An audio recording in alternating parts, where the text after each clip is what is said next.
We'll call to order the City of Douglasville City Council regular voting meeting for tonight, which is Monday, May the 21st. Our invocation will be done by Reverend Andrew Dickinson, Associate Pastor of First Presbyterian Church, and after that, we'll have our Pledge of Allegiance, which will be led by our Mayor Pro Tem. Please stand for the invocation.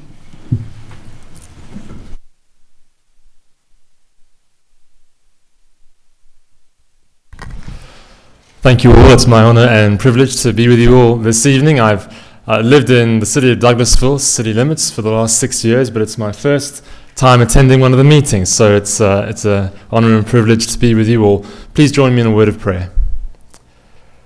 Good and gracious God, we do thank you for this day.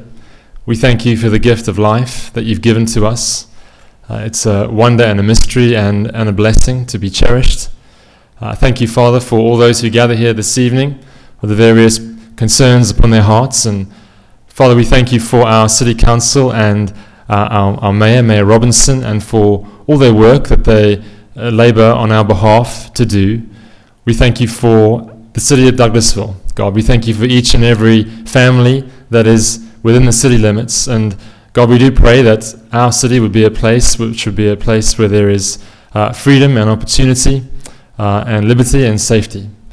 Lord God, we pray that you be with each and every one, and we pray that you guide and direct the course of our meeting, that all we do would be for your glory. We pray these things in Jesus' name. Amen.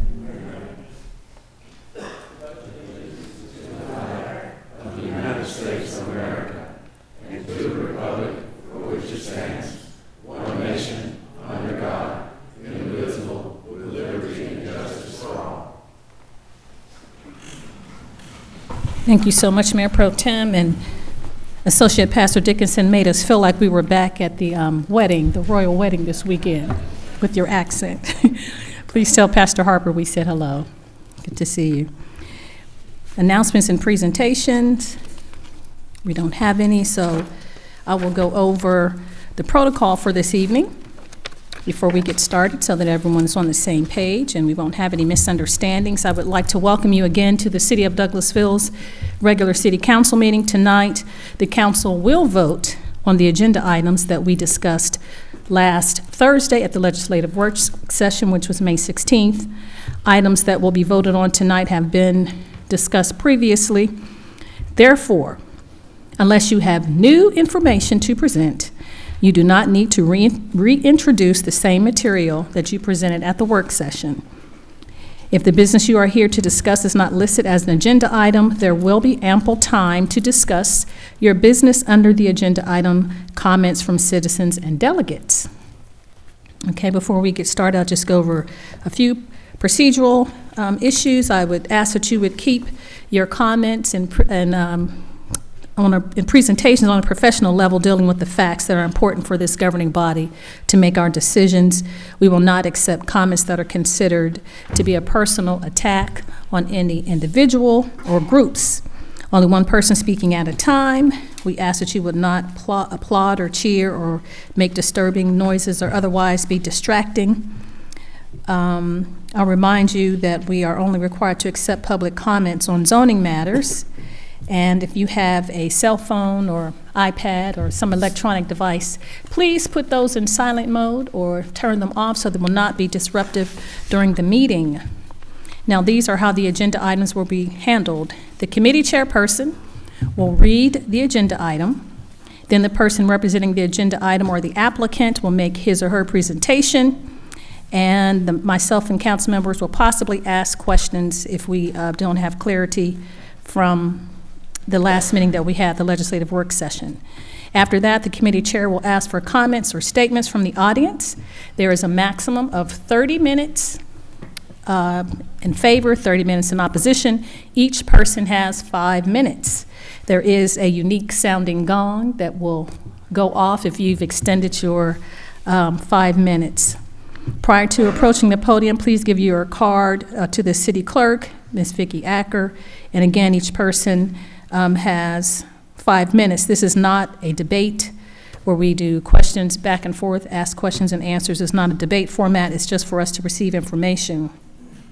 I did want to go back to, if you deviate from any of the rules and we become too spirited, and we will ask that you we'll give you a warning, and after that, we will ask that you will be escorted out of the council meeting if you're disruptive. Okay? Those are procedural items, and now we will go on with the agenda. We'll move on to item 5, which is minutes. Minutes of the legislative work session and executive session of May 3rd, 2018, and the regular meeting of May 7th, 2018. I open the floor for a motion. I make a motion to approve the minutes as presented. Thank you, Mr. Mayor Pro Tem. Is there a second? Second. Thank you. It's been properly moved and second to approve the minutes as presented. Are there any corrections to the minutes or any comments from council members? Thank you. Not seeing any further discussion. All of those in favor of accepting the minutes as presented, please say aye. Aye. Opposed? Same sign. The ayes have it. The minutes are approved. Next is consent agenda. Open the floor for a motion to accept the consent agenda. I make the motion to approve the consent agenda as presented. Thank you so much, Mr. Mayor. Second. Thank you so much. We have it's been properly moved and second to approve the consent agenda as presented. Are there any corrections or any comments, further discussion from council members? Thank you. Not seeing any. All those in favor of approving the consent agenda, please say aye. Aye. Opposed, same sign. The ayes have it. The consent agenda is approved. We'll move on to Public Safety Committee. That's chaired by Councilmember Samuel Davis. Yes, Madam Mayor, I have a one item. It's item A, 20-1825, request for the change in agent outlet managers for the alcoholic beverages license for the retail package sale of wine and malt beverage at the following establishment. Licensed the Kroger Company, DBA, Kroger number 391, located 8501 Hospital Drive. Current agent outlet manager, Harry Turner. Proposed agent outlet manager, Rodney Grape. Required fees have been paid into the finance department. Will the Kroger rep please come down?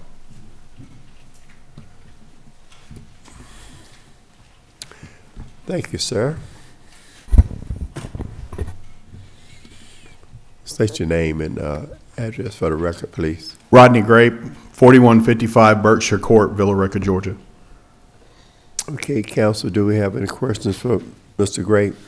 Mr. Chairman? Yes, sir. I wasn't here on Thursday, and I understand you had to sit through the whole meeting once you got here.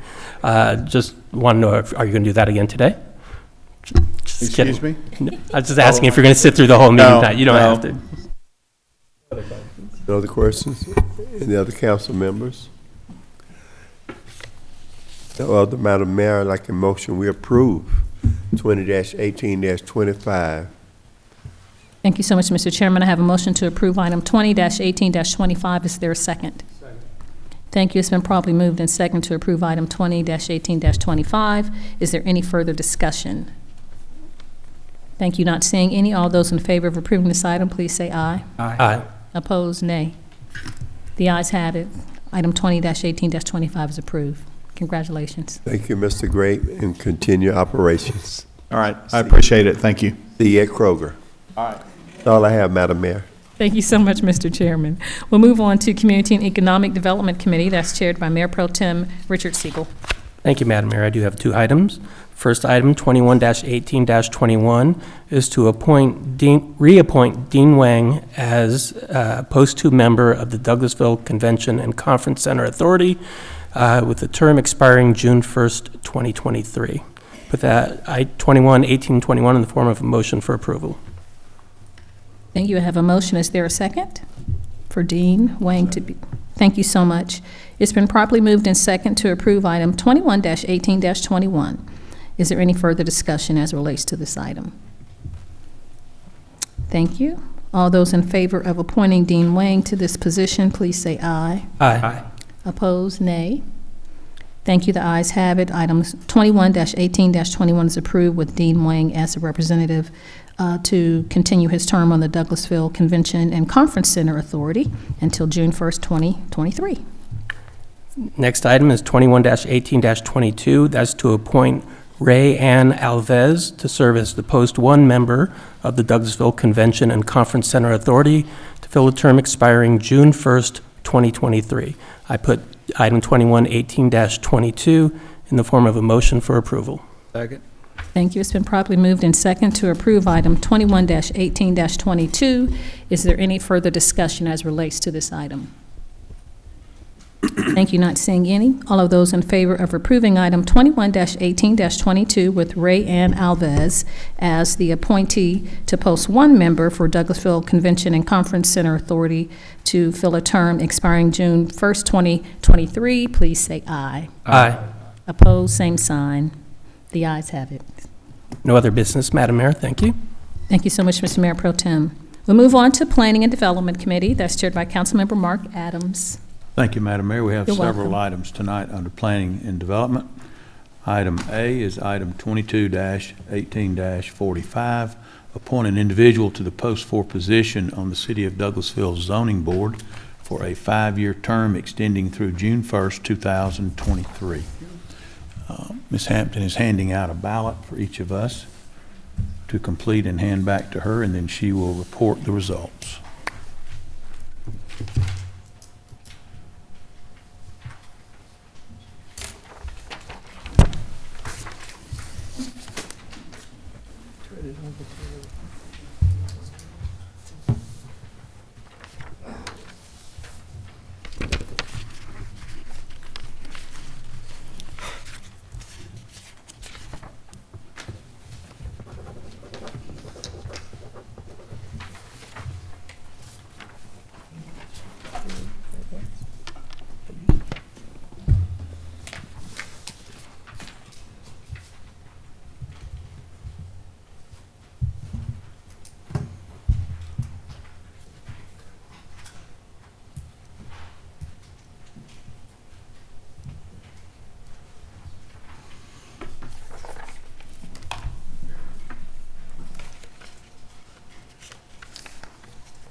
Have Councilman Coach Watts voting for Ms. Faye Dobbs Carter. We have Councilman Mike Miller voting for Ms. Faye Dobbs Carter.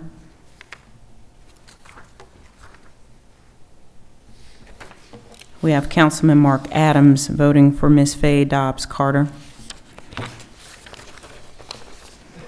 We have Mayor Rochelle Robinson voting for Ms. Faye Dobbs Carter.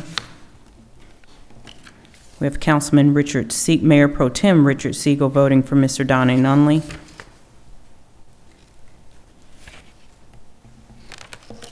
We have Councilwoman LaShawn Burdanley voting for Ms. Faye Dobbs Carter. We have Councilman Sam Davis voting for Ms. Faye Dobbs Carter. And we have Councilman Terry Miller voting for Ms. Faye Dobbs Carter. You have a total of 7 votes in favor of Ms. Faye Dobbs Carter and 1 vote in favor of Mr. Donnie Nunley. Thank you, Ms. Hampton. Then I will reread the motion then. Item 22-18-45, appoint Ms. Faye Dobbs Carter to the Post 4 position on the City of Douglasville Zoning Board for a 5-year term extending through June 1, 2023. I make a motion to approve. Second. Thank you. That was a hearty second. Oh, I wanted to make. It's okay. It's been properly moved and second to approve item 22-18-45 with Faye Dobbs Carter as the appointee to Post 4 for the City of Douglasville Zoning Board for a 5-year term extending through June 1st, 2023. All those in favor of approving this motion, please say aye. Aye. Opposed, nay. The ayes have it. Thank you so much.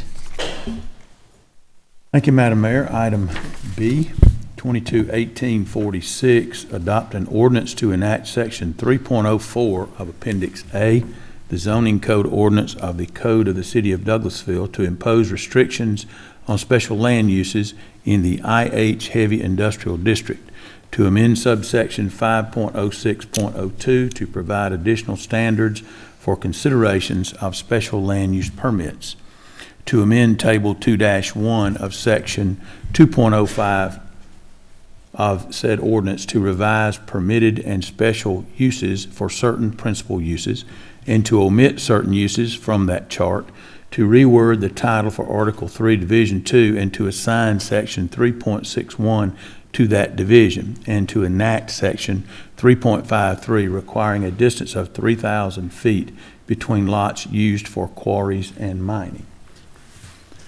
We also have an alternate item to item 9B, which has been presented to us by staff. And I would like to also read that item as an alternate. Is that proper, Ms. Littlefield? Yes, sir.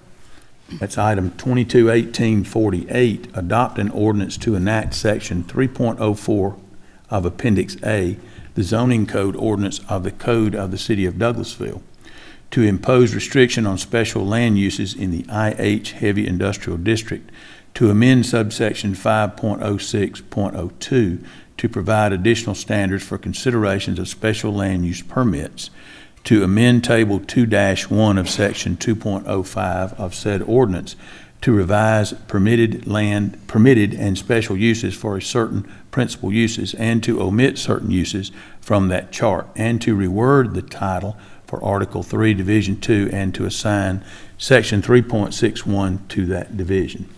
Ms. Littlefield, will you help us to summarize that, please? Yes, sir. The two items are essentially the same, except that the last clause is missing from the second one. Let me tell you a little bit about the alternate, though.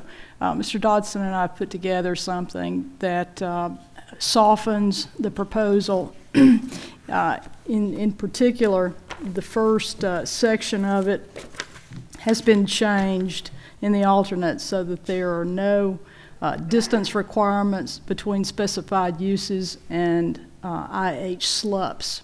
Instead, what we're suggesting is there could be an additional 100-foot buffer, natural buffer, between any IH SLUP and any other use that's not industrial. If it's heavy industrial without a SLUP or light industrial, that buffer would not be required if the neighboring property were zoned like that. Also, we've gotten rid of the distance requirement at the end between quarries. We felt that those were the most objectionable parts of the ordinance, and so those are gone in the alternate. Okay. Let's make it clear that our Planning and Zoning Board has identified or has reviewed and referred to us for vote item 221846, the first item. Is that correct? Yes. But the changes that staff has considered and has given us as an alternative have not been presented to the Zoning Board. Is that correct? That's correct. Okay. Questions or comments from council? I know this is a lot to digest. I know that we do have two different items here, two different animals, for lack of a better word. But I want to make sure that everyone has had the opportunity to look at those. Any comment? Input? Mr. Chairman? Yes. I know there are some businesses that are interested in developing some heavy industrial property in one way or another. Have they seen the revised proposal? We posted it on Friday, but they have not received the notice that they would have at Zoning Board. Thank you. Question, comment, input? Mr. Chairman, I've Go ahead, Mr. Miller. raised some issues on this on Thursday at our work session. I want to make sure that we do things right. And at first blush on this, I was not informed of some of the information that came out on Thursday. I would like to review this information, or these proposed code sections further, and would ask if it's in the chairman's pleasure to table this issue. Thank you, Mr. Miller. Other input? Was there someone else that had a comment? Mr. T. Miller, did you have a comment? I was going to ask about the procedure, since you have, one ordinance and an alternate to that ordinance that really nobody, or I should say the public hasn't really had much of an opportunity to digest as well. So I might be going along with my fellow Councilman Miller to wanting to table the change. I'm not sure it would make any sense to vote on one up or down with the other one hanging out there. And for that matter, what would be the procedure to have two conflicting ordinances that we'd vote in favor or against the first one, and then, depending upon the outcome of that, vote for the second one? You're not inclined to vote in favor or deny the first one if you want to simply have more time to examine the issue. What needs to be done is that you would table the first of the two. The second has not yet been advertised and doesn't need to be tabled. It can come back up. But we could proceed on the vote on the first one, but You not on can. the second one tonight. That's correct. Okay. Any other comment? Mr. Chairman, do you have the dates for tabling? If you decide to table, do you have those Dates for tabling, Ms. City Manager? The dates for your next meeting would be May 31st and June 4th.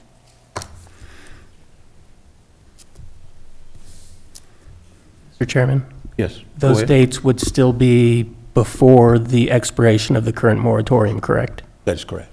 Thank you. Will they have enough time to have gone to the zoning board? Not within the next 2 weeks. No, ma'am. Typically, don't they see the changes before they come to the council, the zoning board? Well, regular yes, recommendation? ma'am. I'm suggesting that if you prefer the alternate version, that your action should be to refer it to the zoning board. Yes. Right. Dr. LaShawn Burdanley? Yes, thank you, Chairman Adams. So my understanding is that this was posted on Friday, but it has not been advertised. Neither has it gone to the zoning board, nor have the business owners had an opportunity to review it. Is that correct? That is correct. All right. Thank you. Other points, questions?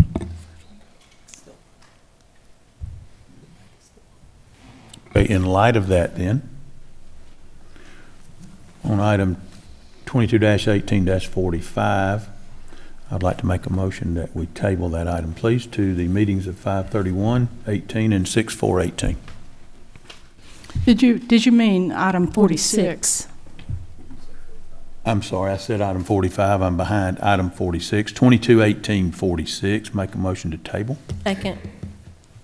Thank you. It's been properly moved and second to table item 22-18-46 to the meetings of May 31st and June 4th. Is there any additional or further discussion? Thank you. All those in favor of tabling this item, please say aye. Aye. Opposed, nay. Madam Mayor, we don't have it on our screen for a vote. I don't vote, so I don't get a chance to have a little icon. I apologize for moving. I didn't realize that.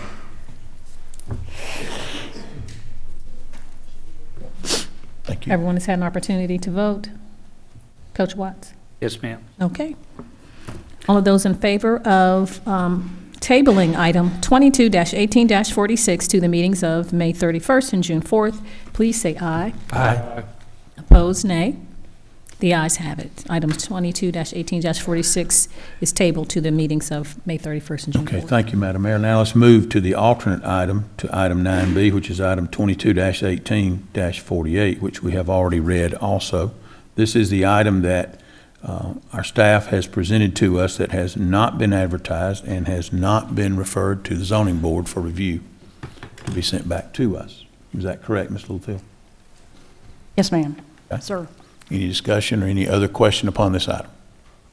Can't even take action on this one, can we? I would suggest that you either refer it or table it or take no action, but that you not adopt it. Mr. Chairman, Question? so if we Yes. take no action, does it automatically go to the zoning board, or do we have to refer? No? Do we, You must refer it. It'll come back to you at your next meeting, whether you table it or not. can we refer it, do we need to refer it with a certain specific date, or just the next? That, zoning? Madam Mayor, would depend upon the schedule of the zoning board. And Yes, they sir. will automatically come to us then on our next meeting after the zoning board's meetings, I would assume. Is that correct? Ms. Littlefield? Okay, Yes. when are those meetings, please? You're asking for the zoning board The meeting? zoning Yes. board meeting.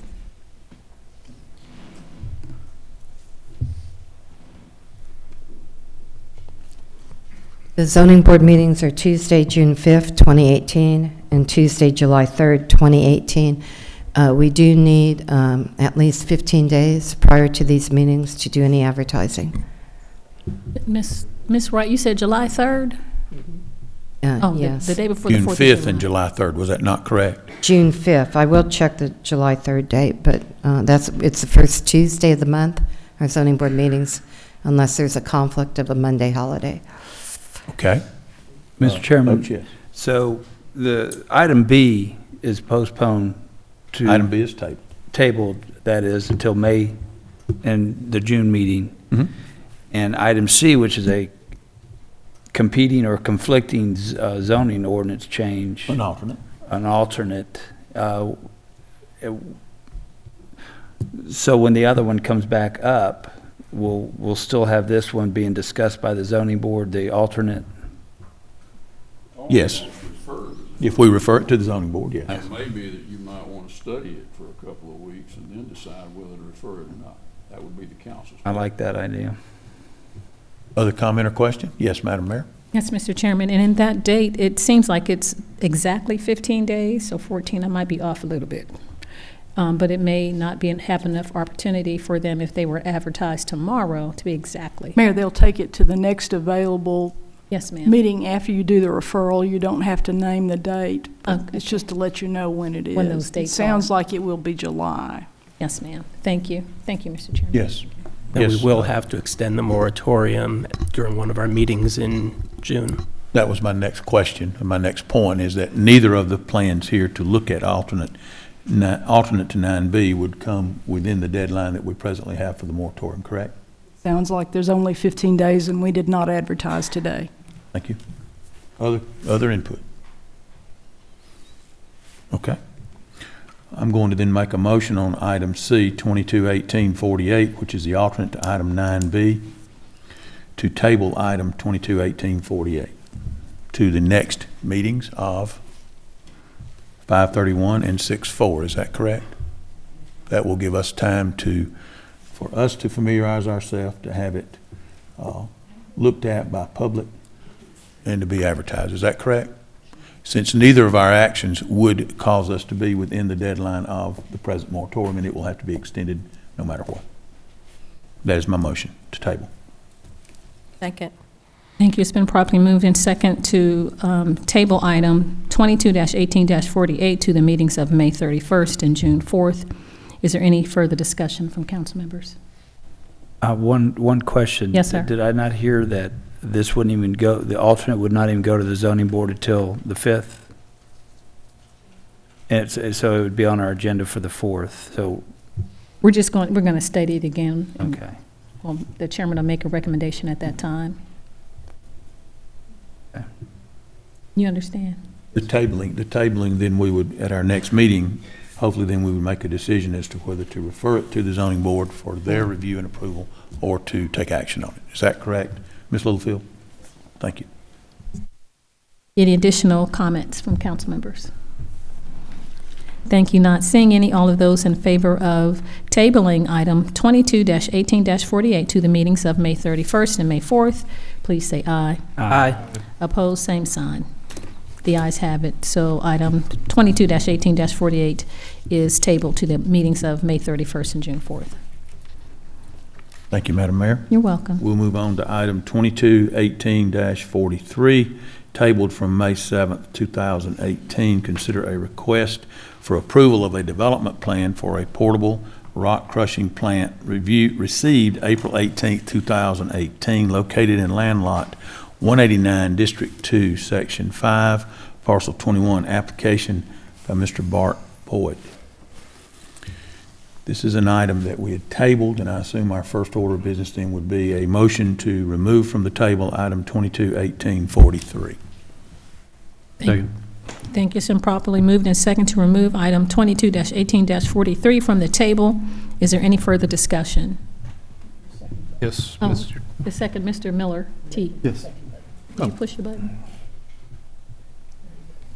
Thank you so much, Mayor Pro Tem. So it's been properly moved in second to remove from the table items 22-18-43. Any further discussion? Others? Yes, Madam Mayor, I have some, discussion on this matter. Today I was presented with a letter to the council, actually to the mayor, Yes, suggesting that I have a conflict on this matter. There's the adoption of the zoning ordinance that we just tabled, as well as any further application regarding this, regarding the quarry or rock crushing or whatever it is that they want to call it at the particular time. I just want to state on the record that I have reviewed the issue with council. There is no basis for a recusal or an abstention vote on this. I'm very frustrated by this. The letter implies that I have deliberately tried to confuse, mislead, and misinform the mayor and the city council in order to create a favorable environment for the applicant. The applicant has neither. I've also heard through the grapevine that there are comments that I may have taken compensation from the applicant regarding this matter. Neither me nor my firm have taken any compensation. I do take that as a slanderous comment, even though I'm in a role of an elected official, but I believe that is slander, and I will be seeking advice from an attorney on that. It also concerns me for much more. It appears this issue is trifold at this point. We had an issue in the past of a zoning application for rezoning the property and a SLUP. It is my belief that there was a lot of misinformation that was provided, and I did my best to try to gather information on both sides of the coin. We have politicians' hats on up here, but our hats are not on simply to provide the answers that are demanded of a citizenry. Our hats are put on to do things procedurally correct and properly investigated. So to suggest by me asking questions and seeking information about a zoning matter infuriates me to the fact that someone suggests that finding out information is the wrong thing to do. No. By law, it is the right thing to do. So, in lieu of all that information, myself, along with the council, voted against the application and the SLUP. The applicant had the right to file a lawsuit, which they did, and I really don't know what happened, but at some point in time, that lawsuit was dismissed. Immediately upon dismissal, and not considering the fact that the applicant had 60 days to reapply, or 30, X number of days, 6 months to reapply to consider the lawsuit or refile the lawsuit. But before any of that happened, or before they were given time, it has become my knowledge as of Thursday that there was a moratorium set in place, which I knew about before Thursday. But on Thursday, I then found out that the opponent to the applicant provided information that was included and drafted suggestive ordinances or provisions of the ordinance that I did not know of at that time. We have now tabled that ordinance. I'm glad we have, because we need to know the information to properly evaluate. Because what I don't want to have happen, and what apparently I've been criticized for, is I don't want the city to engage an ordinance or proposed ordinance that specifically targets any applicant that we may have denied their constitutional rights or not. I'm not saying we did, but I don't want to take steps that would make the city liable for such egregious behavior. So that's it. We had a zoning issue that I voted, and this council voted against. We have a zoning ordinance that we have tabled, and with the proposed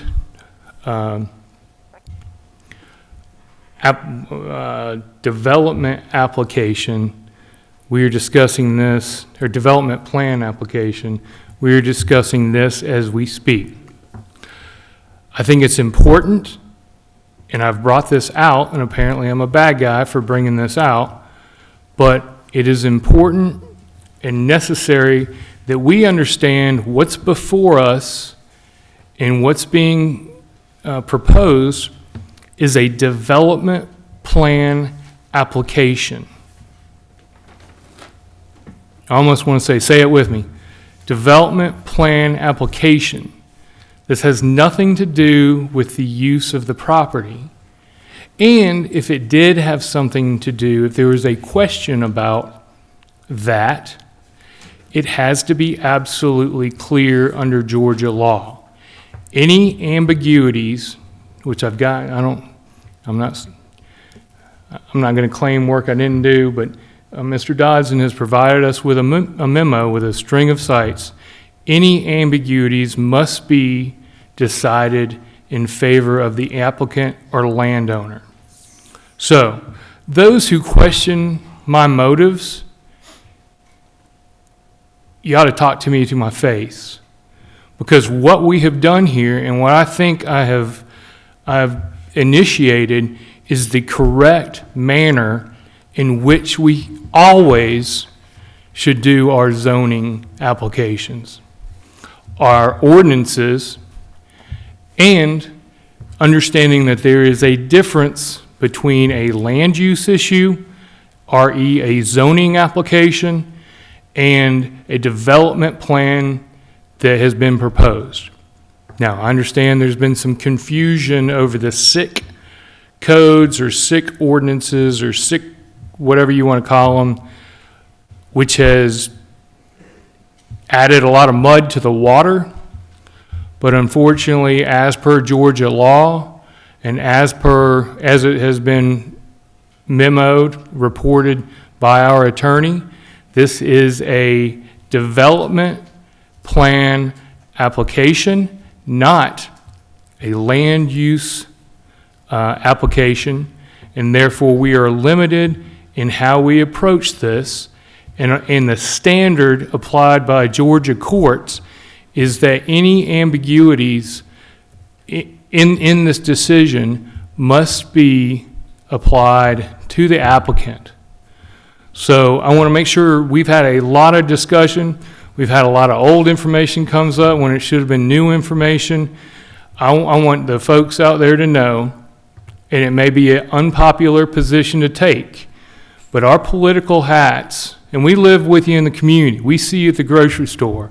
We'll see you, down the street, and we've got our friend hat on.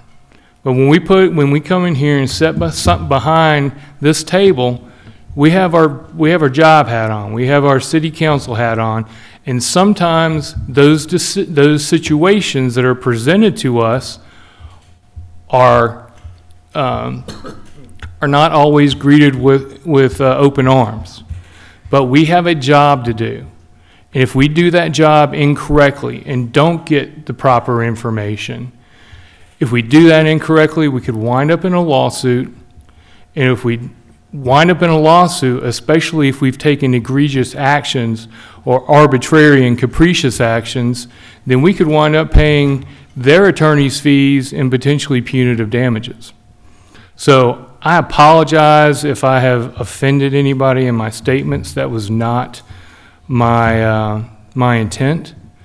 However, I believe that there's a job to do, and I believe that I have requested information and pushed to make sure that this body has every opportunity to know what they're doing and what they're deciding on when making this vote.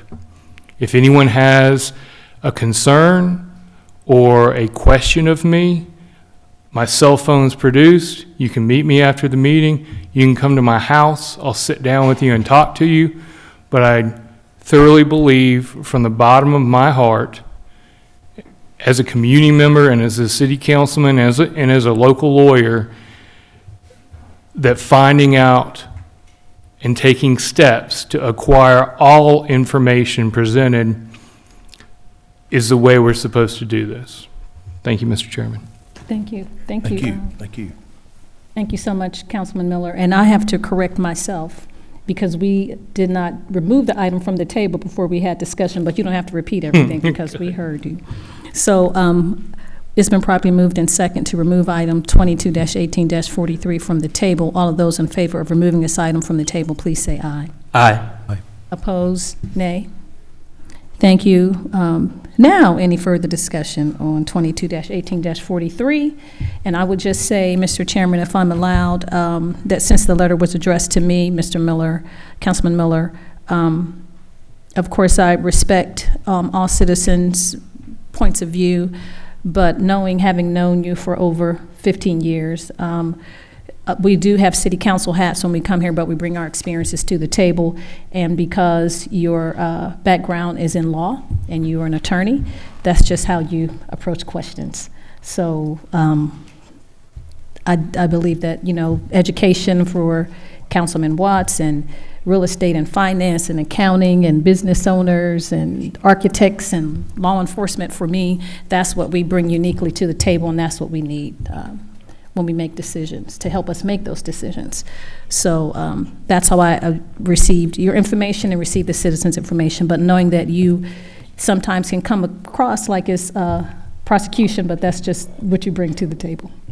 So having said that, any further discussion from council members as relates to this item? Point of order, Madam Mayor, we have voted to remove from the table item 22-18-43. Mm-hmm. Is that correct? Is that where we are? Yes, sir. And we have taken a vote on the item, but some of us cannot get it to leave the screen so that we can proceed. Okay, let's see. Oh, the beauty of computers. All right, Mr. I'm not Nathan. doing it either. Mr. Todd is going to do recalibrate. My apologies, audience. Stand by for one moment. I believe we have any further discussion after that. Now that he's taken it off the table, he can take action on it.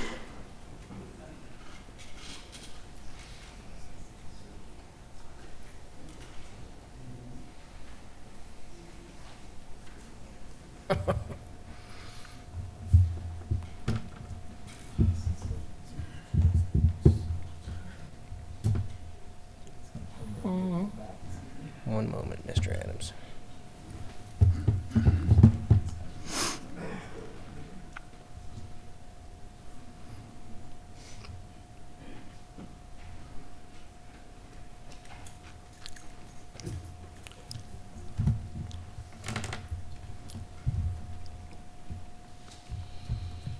It has to be recorded.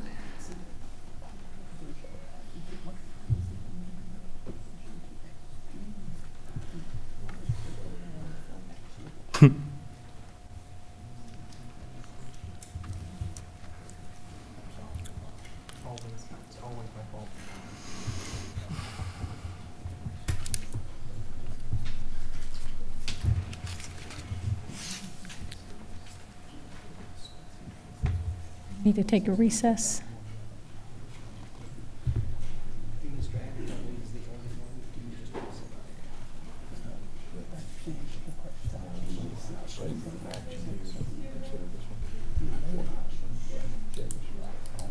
No.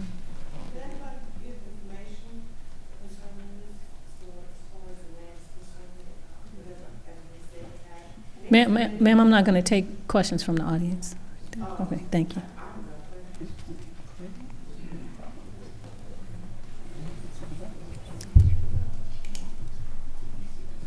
You can come up during the time that we ask for comments, that the procedures that I stated in the beginning of the meeting, the protocol. Once we do the agenda item and we vote and we ask for questions and comments, citizens can come forward at that time and give your name and address for the record and then ask your question. Or at the end of the meeting for comments from citizens and delegates.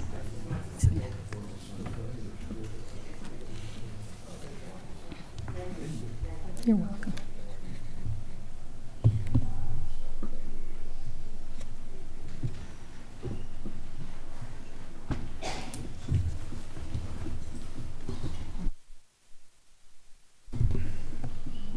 I've been here 45 minutes. Promise I didn't break it. I never had any problems with mine, Mr. Chair.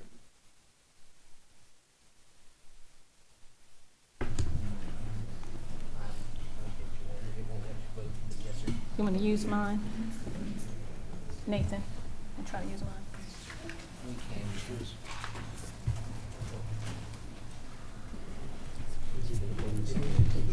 Thank you, Madam Mayor. Welcome. Okay, moving along. Item D, we removed from the table, and as an alternative to item, in E, and as an alternative to item 221843, we have been presented with an alternative, which is item 2218-47. Consider amended request for approval of a development plan dated May 11th, 2018 for a portable rock crushing plant for 78.63 acres located in land lot 189, District 2, Section 5, being a portion of parcel 21, application by Bart Boyd. We will allow comment tonight on this alternative amended item, and I would like for Ms. Littlefield to bring us up to speed on this item as to the process that we have gone through to allow this amendment to then be presented to us. Ms. Littlefield, will you explain the way that works so that it is shown how we normally go about that process during this interim time, please? Yes, sir. This is not a zoning item, it's a development item, and it's not advertised, so the applicant can amend it anytime he wants to do that. And he has given us, his latest amendment is dated May 11th. It is for only 78 acres, not the full 156. And that's what he's asking you to consider tonight. My opinion is that item 43 is dead now, and that 47 is its successor. As an alternate to? It says alternate, but you really cannot approve 43. It's been superseded. Okay, so we are now considering item 221847. Yes, sir. And in doing so, let me please remind each of you, there are time limits that we will give each. Please, for the respect of everyone in the room, I would ask you that you bring forth only new information.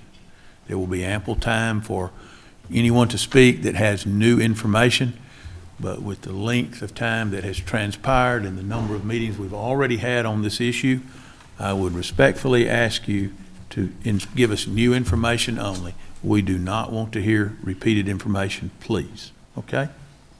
Is there any questions? I think that our mayor has already given us the rules of the game. And with that, thank you, Ms. Littlefield. One thing that I would like to make sure everyone understands is that the amended amount of property being 78.63 acres, could you share with us to make sure that we all understand why that was reduced, please?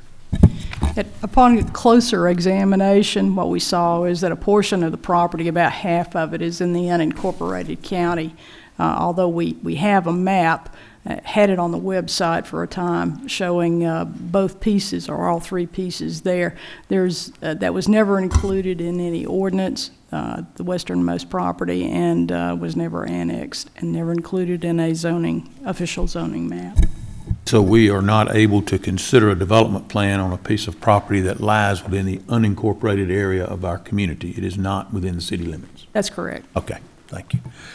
Madam Mayor, would you like to say something Yes, sir, before we start? Yes, sir, Mr. Chairman. And in this development plan of the 78.63 acres that we are looking at for this portable crushing plant, egress and all of those, because it's a development plan, do not have to be determined at this time. Well, it does show egress Yes, on a ma'am. driveway. However, we do allow access easements through other pieces of property. And that's, I believe, what they're saying they'll do. This property is owned by one owner. That answer your question? Is it in the city or the county? City. It's in the city, that one portion that we were looking at. Yes. Off of Strickland. The light industrial piece to the east is in the city as well. Okay, I just wanted to make sure, because there's been a lot of iterations. I just want to confirm that. Thank you so much, Mr. Chairman. Mr. Chair, let me be clear about this, so I think, make sure everybody else understands. Item 47, the alternate, is essentially identical to 43, the original, except that it accounts for this half the size of the property that. No, so there are a few small changes, but they're really not germane to this. I don't think it says rock crushing plant anymore, but that's a small change. There are changes that show the city line in a different place. I hate to simplify it, but the most important change is that the westernmost piece is out, 2 pieces. It's a redefinition of the property itself from the original. Correct. Yes. Thank you. Ray is going to explain everything to us. Once we allow them to get started. Yes, ma'am. Okay, having said that, as you approach, I'm assuming we will have those that are in favor of this item to represent the item to come forward first. Please give us your name and address for the record, and you will have a total of 30 minutes for and 30 minutes against. We will allow, if you would like to yield your time or reserve some time for a rebuttal on either side, we will allow that, whether it be for pro or con, either one, okay? Who would be first to come forward? Good evening. I'm Darrell Ray with HRC, 6554 Church Street, Douglasville.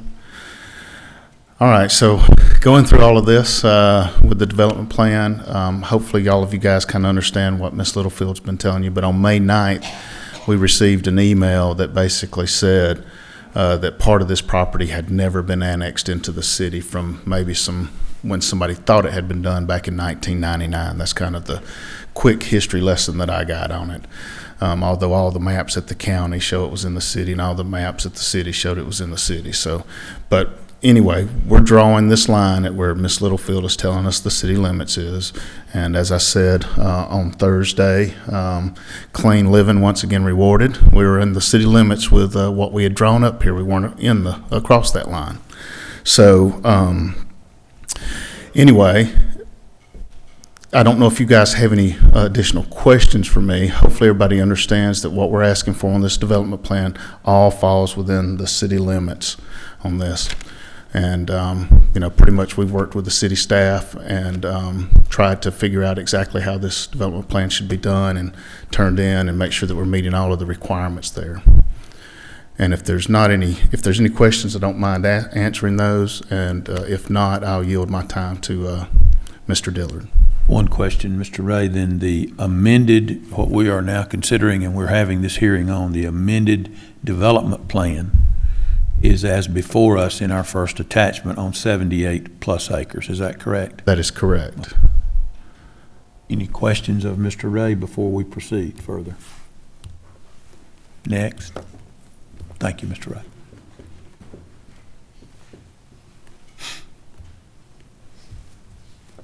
Charles DePriest, 5823 Saracen Trail, Douglasville, Georgia. I'd like to yield my time to Mr. Dillard, I think, for a rebuttal. Be fine. Thank you, Mr. Priest, members of the council. I'm Doug Dillard with Persley, Freeze, and Torgerson, 1230 Peachtree Street, Atlanta 30309. You've had this before you, this is the third time? We amended the application to 78 acres when Ms. Littlefield informed us that the whole tract was not in the city. We have engineered it in accordance with your development regulations and your code requirements. Your staff has signed off on it. The issue here is that you've got to sign off on it. And I'm just going to tell you that, as was stated earlier, the Constitution gives us the right to use our property for any lawful purpose. Your ability and authority to regulate it has got to have some relationship to the protection of the public health, safety, and welfare. When you adopt an ordinance, no, I told you this before, when you adopt an ordinance. That is correct, Mr. Dillard. You have informed us of that very well. So I just want you to understand, I just want you to be aware of the fact that we feel like that we satisfied all the requirements. There's no amendments or any changes, no variance requests or anything like that. We comply with the ordinance, and in my opinion, under Georgia law, you have exhausted your discretion when you adopted those code requirements, and you've got to approve this plan.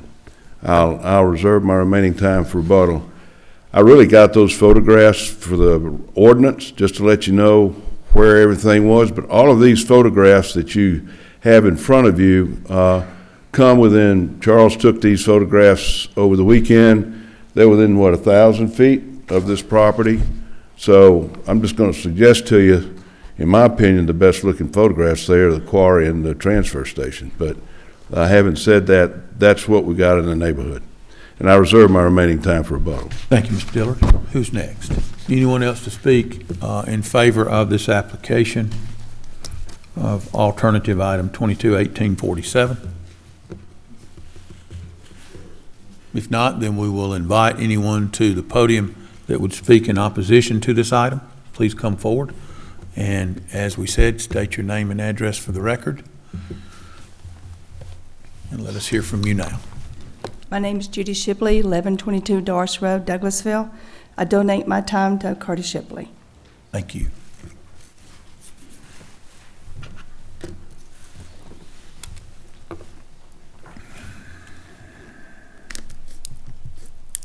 Madam Mayor, Mr. Chairman, council members, good to see y'all again. Let me start off with just a brief rebuttal. And by the way, the purpose of what I'm doing today, it is new, and what I want to clear up is the fact that there is no ambiguity on SIC Code 32. It's very clear. Last week, if you remember, the opposition put a lot of weight on the title of 32 having the word stone in it. Stone, clay, glass, and concrete products.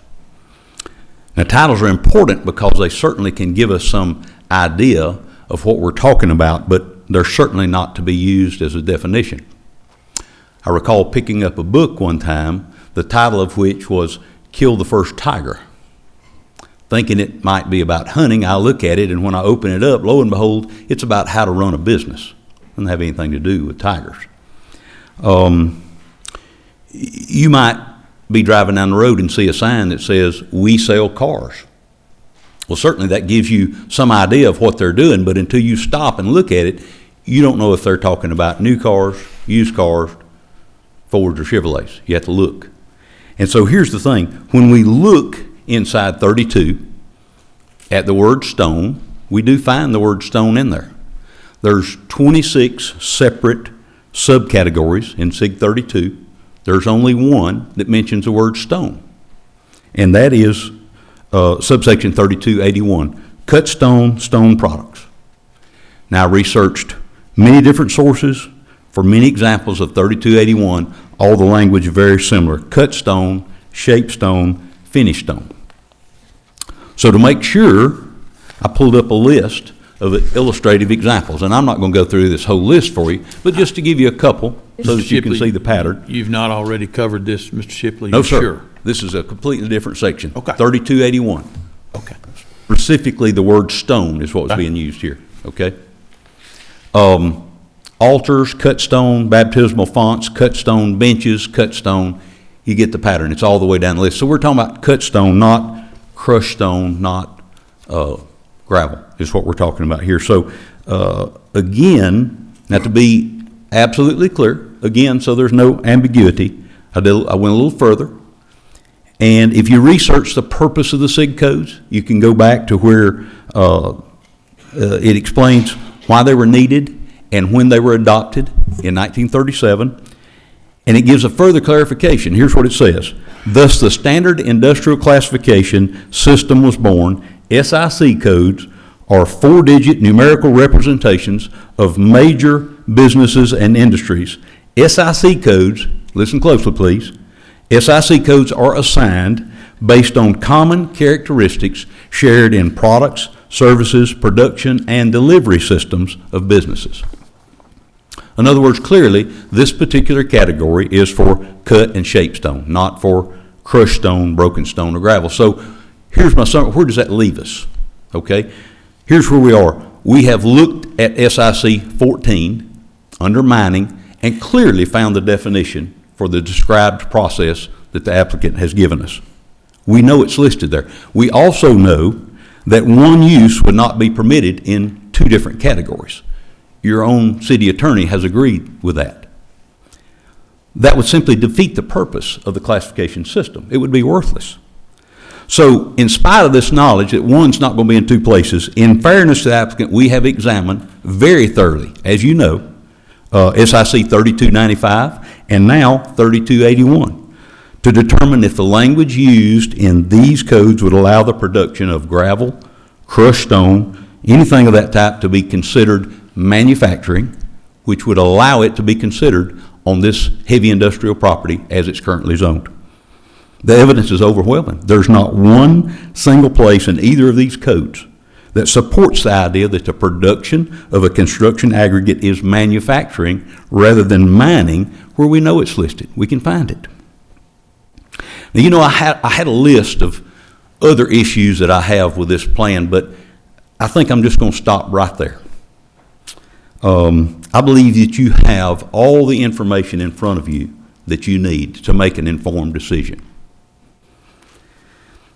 I think we've proven to you that this business cannot be classified as manufacturing, and that fact alone is fatal to the plan as proposed.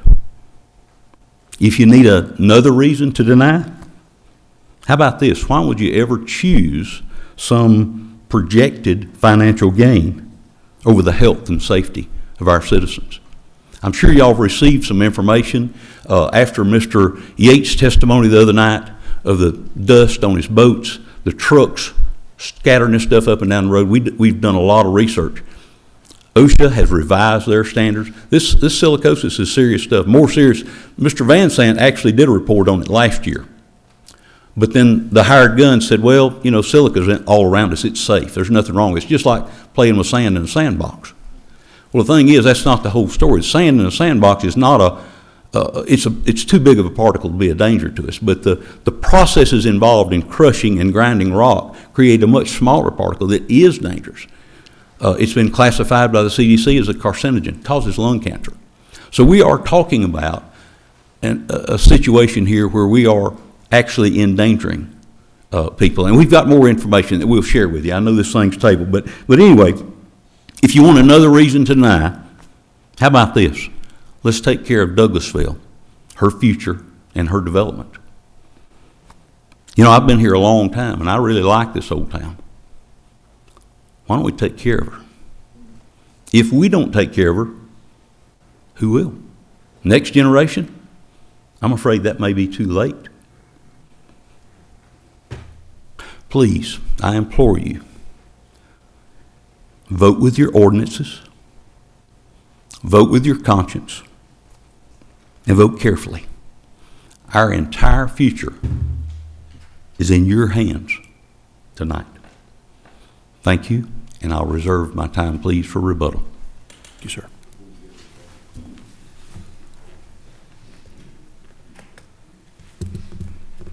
Who is next?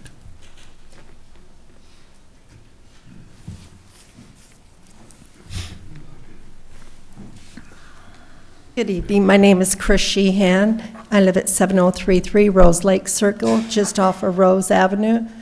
I own a trucking company here in Douglasville. I have 4 pieces of equipment. I moved from California to here in 1980.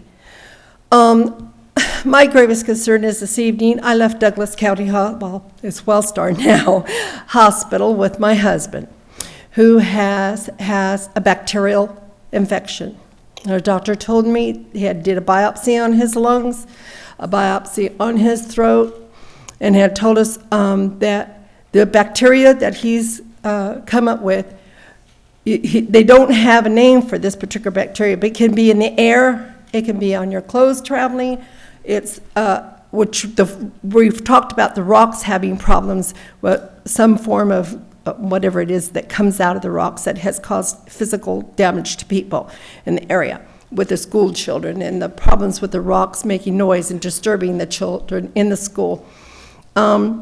My thing here is I see Douglas County, we can't even get our truck up and down a street to park. The trucks that come in this area are not able to have the right width of the roads. If we allow them to come in with additional type of trucks to carry this, our roads are a mess. We can't even maintain them now. Our bridges are a mess. The health that it's going to cause is going to become astronomical with the children and their learning and their breathing.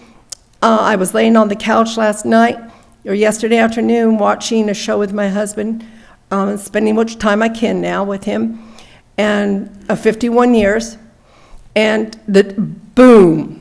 I said, oh boy, that's just a taste of what we're going to be hearing. What concerns me, I'm off of Rose Avenue. That school districts are not far from us. And I remember when I was here a while back, I've had issues to deal with this physical. It's going to affect these children.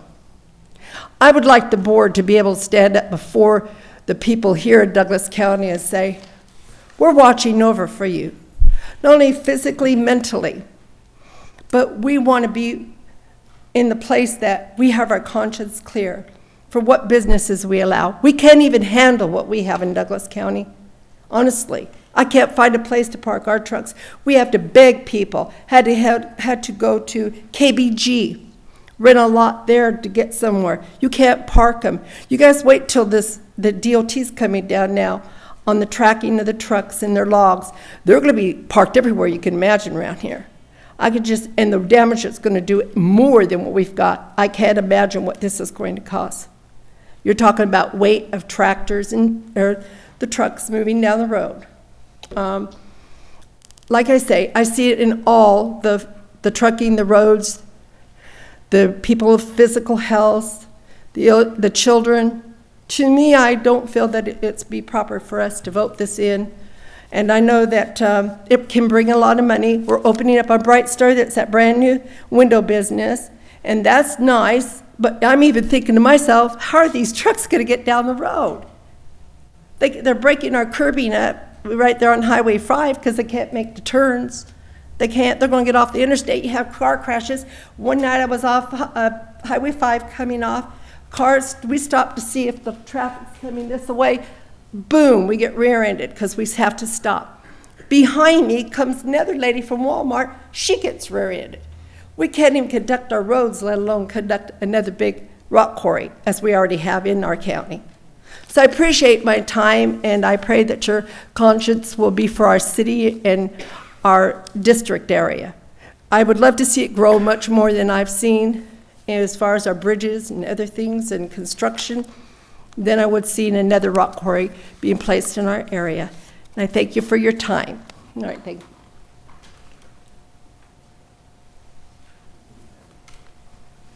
Who would come forward next?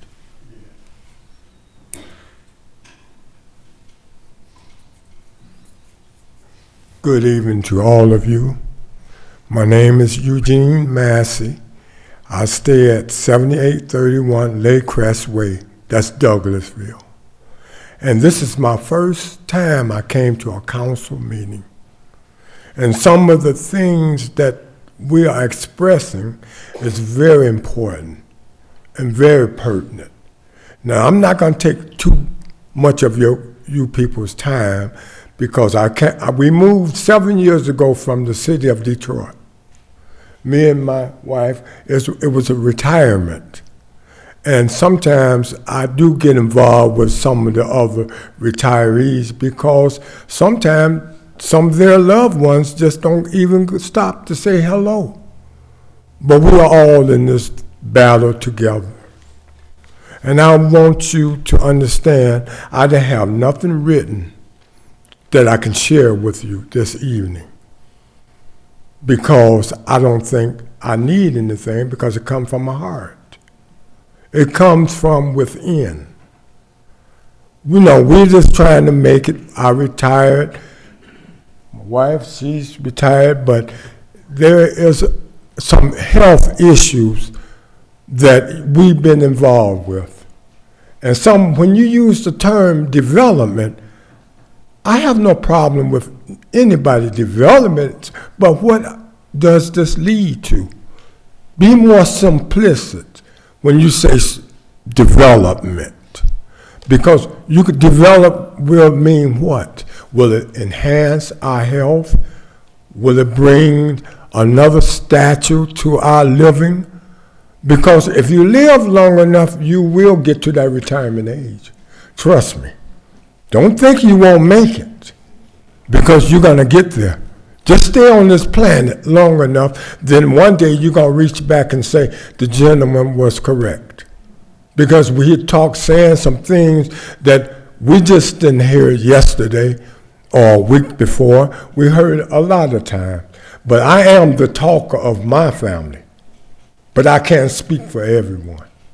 I can only deal with the people I've been introduced to, and I'm so glad I came to this council meeting, because this is the first one I ever been to in my life. So I just want y'all to think hard about what's going on.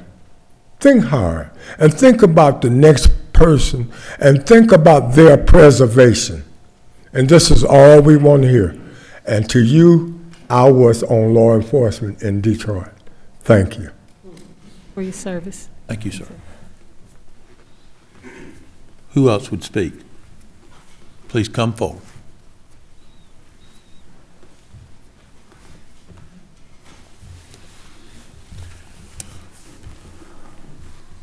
My name is Dennis Chandler. I live at 1929 South Flat Rock Road. Madam Chairman, Councilman. My daddy was a city councilman in the late 50s in Douglasville. My uncle, Rudolph Harper, had about 25 or 30 years. And I was a state representative. We all tried to do the right thing. I own a pest control company, and I'm the only pest control company, unless one's come in just released recently in the state of Georgia that pays tax in the city of Douglasville, because you pay it in your domain. And not only taxes, the business license, you have to pay on my gross for my taxes. I want to say, how much taxes do we gonna get out of this thing? None, unless it's delivered in Douglas County. $100 million in taxes. Council has mentioned it 3 different times about the $100 million, the rock quarry underneath all this property. He mentioned this. That's about, if you take a 0.5% of all this has got to be delivered in Douglasville, or you're not going to receive anything. Nothing. Zilch. About a 0.5% of this, you would probably net about $38,000 a year.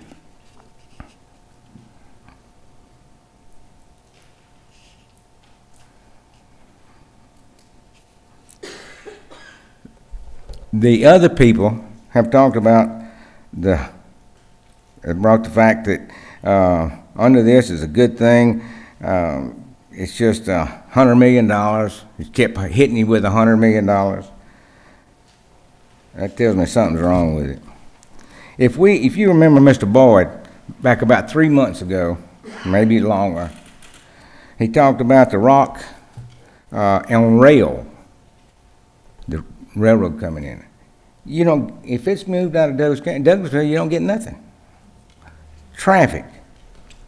Over 7,000 cars a day come one way up South Flat Rock into Strickland Street. I live 0.7 miles off from the railroad track. And it has been, to my driveway, traffic backed up all the way up to Strickland Street. And you throw a bunch of 150 trucks, I think, in this, coming out of Strickland Street, getting on it, you're going to have cars backed up to Dallas, Georgia.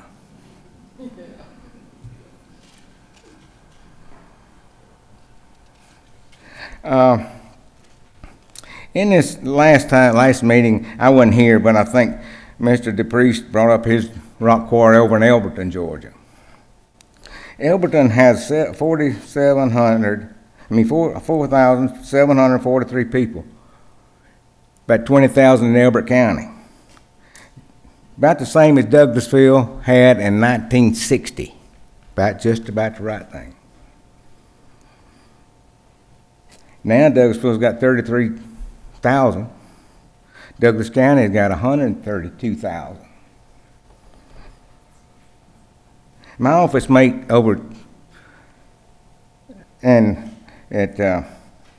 over there, Charlie Yergin, was my office mate at the time of legislation from Elberton. He's like a father to me. And when I was representative, he told me, voting for a bill, just do the right thing. Do the right thing. That's all you have to do, Dennis. He gave me a plaque, granite, from over there.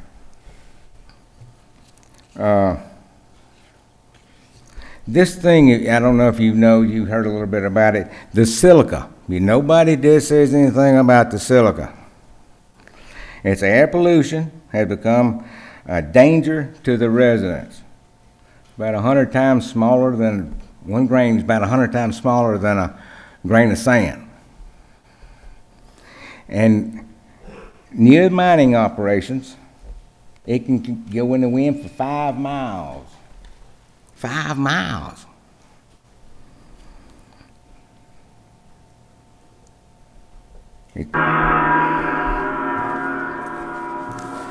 Thank you. I ask you to vote again. Use some common sense, please. Thank you. Who's next?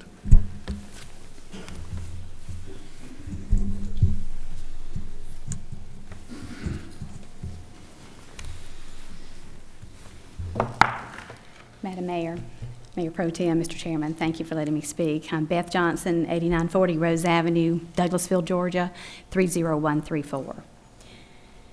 Throughout this whole process, you've heard facts and what people want you to believe as fact.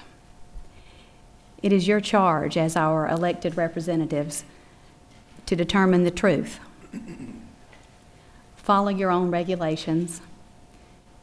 Use your discretion and vote to protect the health, the safety, and the welfare of all of us in this community.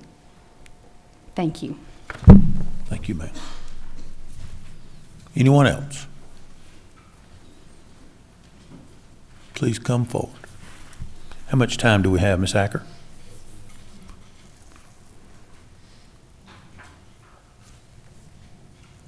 While Mr. Nation approaches. 11 minutes, thank you. Go ahead, sir. All right, I'll be brief to the mayor and council. I just more or less. Name and address, please, Mr. Nation. I'm sorry, 8420 Chicago Avenue. Name and address, please, Mr. Nation. Just the Nation, 8420 Chicago Sorry. Avenue. Go ahead. Thanks. As I say, I'll be brief. I just like to make a short statement, and that is, I think the first and foremost responsibility of any government is to protect the citizenry in which they represent.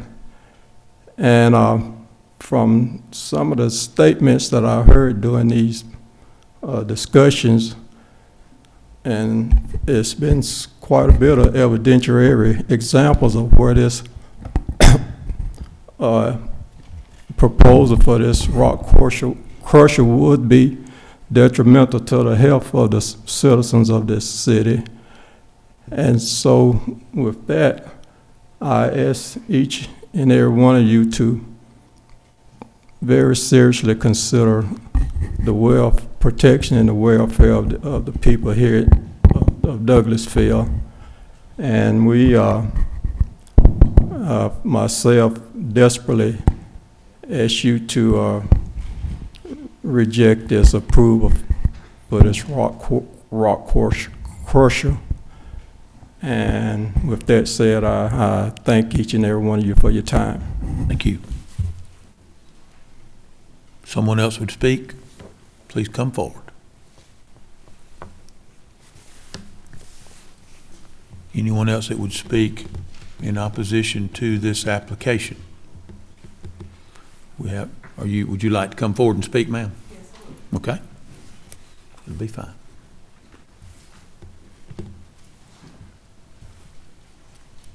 I like to say, I'm sort of like the other gentleman over there. I don't know much about council meetings.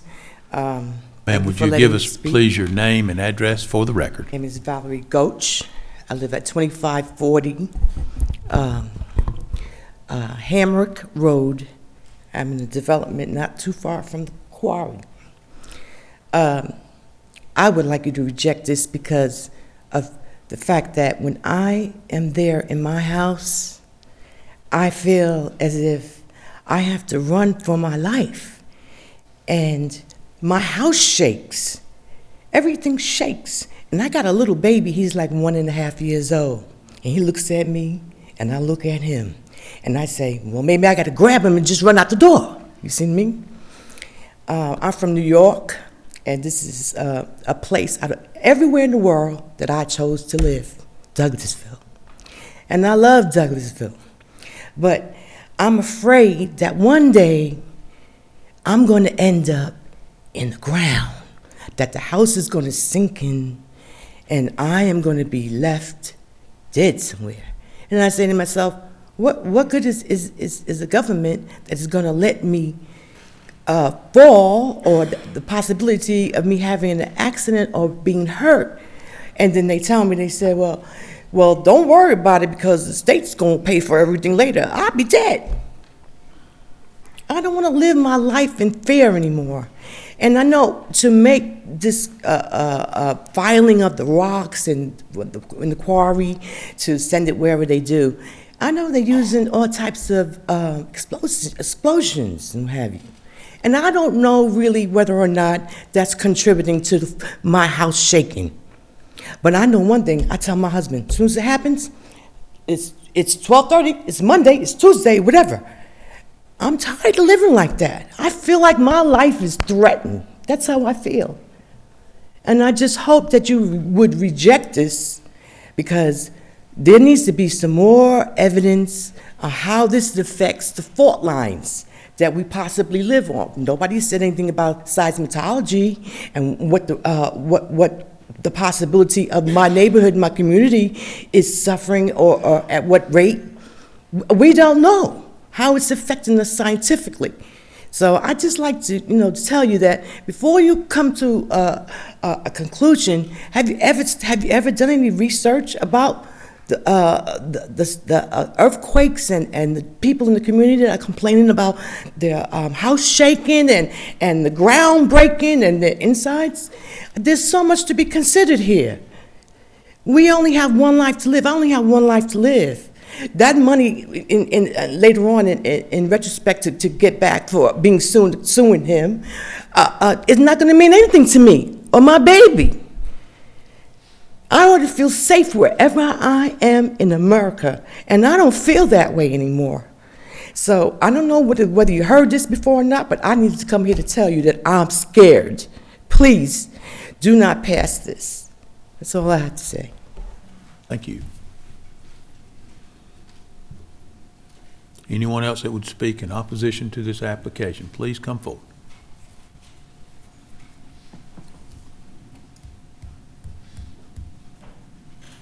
My name is Kijana Red. I live at 5982 North Bend Court, Douglasville.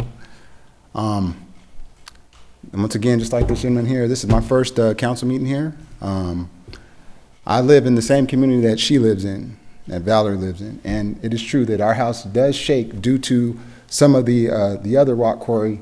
We're roughly, based on, just a simple math and the map, we're roughly about 3,000, maybe 4,000 feet away from the perimeter of this quarry. Oh, I'm sorry, the portable rock crushing plant. So, in my opinion, I think that is too close for me.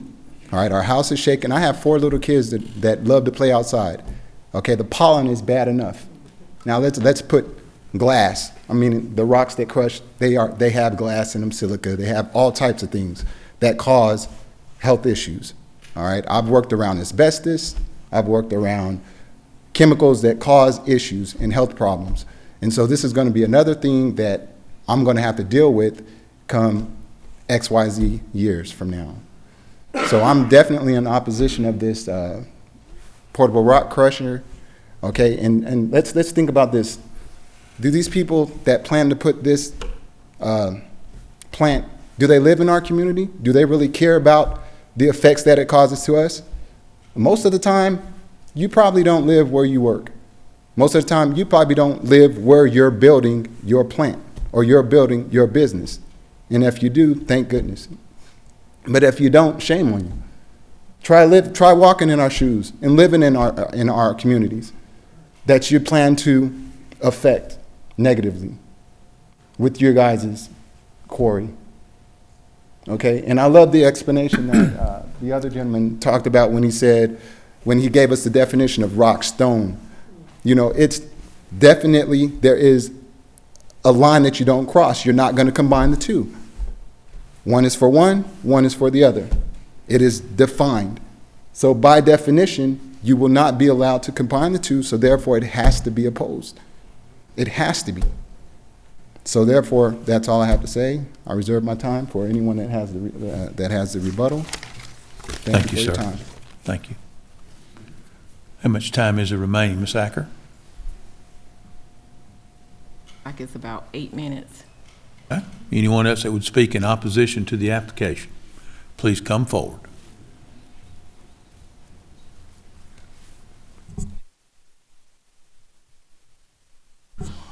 Let me compliment each of you thus far that has provided us with information. We are hearing new information, and I ask that you please continue that in the time remaining.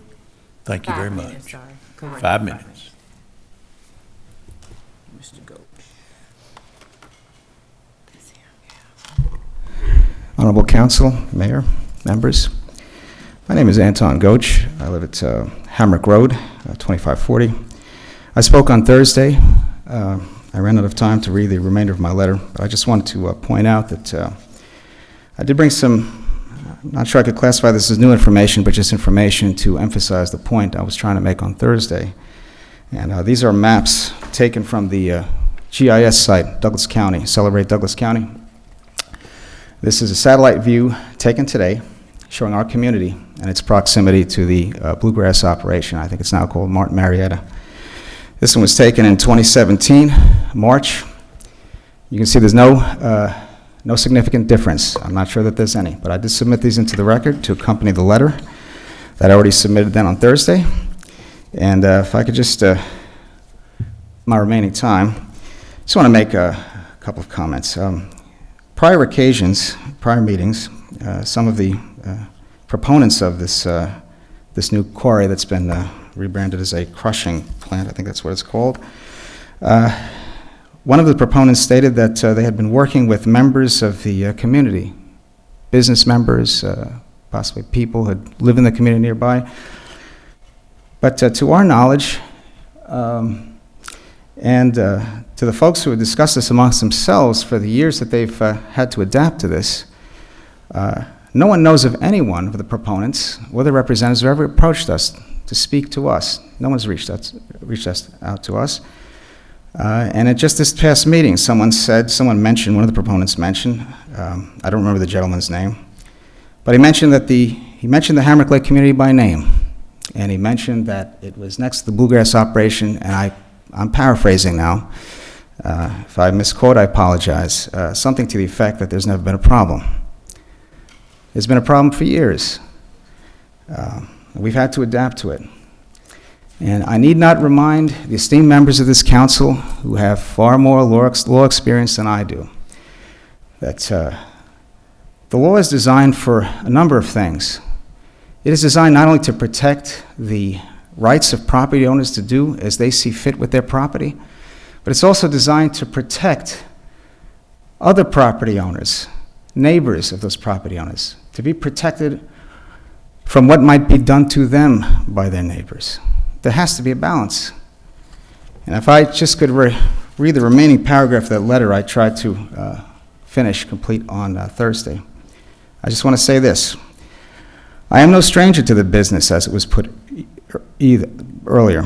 Neither are a number of the neighbors among us who are contract builders. I worked in construction and demolition many years ago and appreciate the need for generating the very materials on which our lives and livelihoods depend. But there are better places to put those necessary industrial operations, as well as better places to put sizable residential subdivisions when those factories already exist. And many of us are of the opinion that, notwithstanding existing real estate laws and the principle of buyer beware, that realtors, lawyers, and influential developers have an obligation to disclose the proximity and potential effects of such business operations on the very homes in which we would invest our savings, in the same way that laws require disclosure of such threats as termites and mold. And I also attached a letter sent to one of our neighbors from the Home Association Board of Directors of that community after we discovered and confirmed the source of the mystery earthquakes in 2015, which became a topic at our homeowner association meetings. It is unfortunate some of us are not aware of the public discussions that are taking place sooner, else our participation would have been a better plan. I thank you for your attention, and may you vote wisely on behalf of your constituents. And I just want to say that the research that we had done, and I'd spoken to the Georgia State Fire Marshal, yes, and it is a legal operation, and they are following all of the laws. But had we known at the time that this would have, that this was not just a something to be observed from above in a satellite photo, but something we would have to feel every day, this picture, we would have thought twice about purchasing a home. Had we been looking for a home at the time that these events, however you want to classify them, were taking place, we definitely would not have bought. I know I would not have. Buyer beware, yes, we should have been more aware perhaps, but also investors should be aware.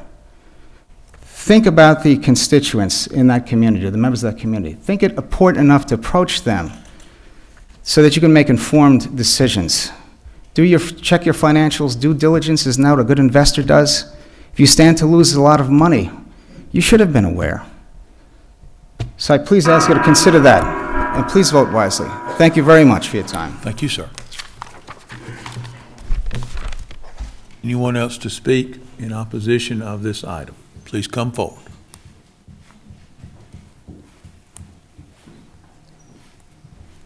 How much time do we have, Ms. Acker, please? Enough for the rebuttal.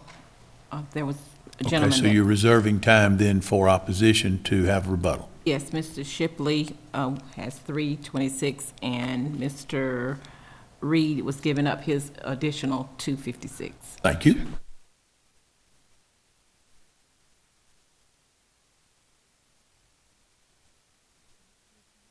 How are you, ma'am? Hello.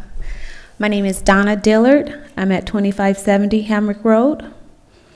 I stand in opposition of this measure. It is not only harmful to our children.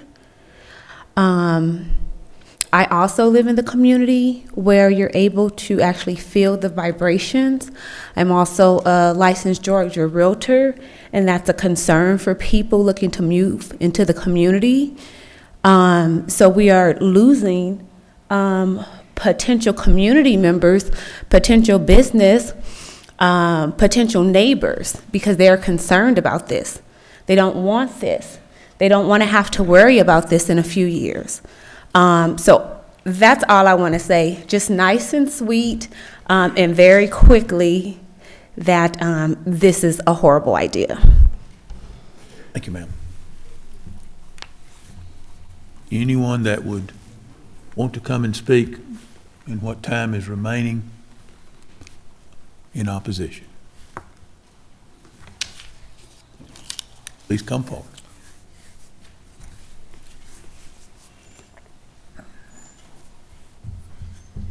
Madam Mayor, City Council. My name is Ralph Benton. I'm at 8147 Willowbank Way, Douglasville, Georgia. Just a little brief something. I grew up in Atlanta, and I'm not sure if any of you are familiar with the quarry that's at Perry Boulevard and Marietta Boulevard, but that's a pretty bad site. The road stayed destroyed in that area and cost us a lot in repairs for our vehicles. The dust is bad. And again, that quarry's been there for years. I remember when I was a child, we used to ride our bikes around it.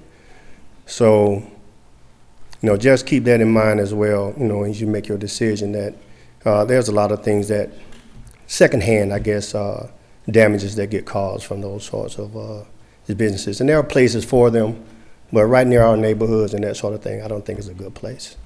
And that's all I want to add. Thank you, sir. Anyone else?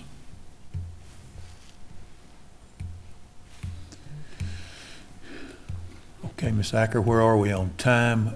If there's no one else that would speak in opposition at the moment, I'm assuming there's been time reserved for rebuttal, and then we would go back to Mr. Dillard for his rebuttal at this time, if that's proper.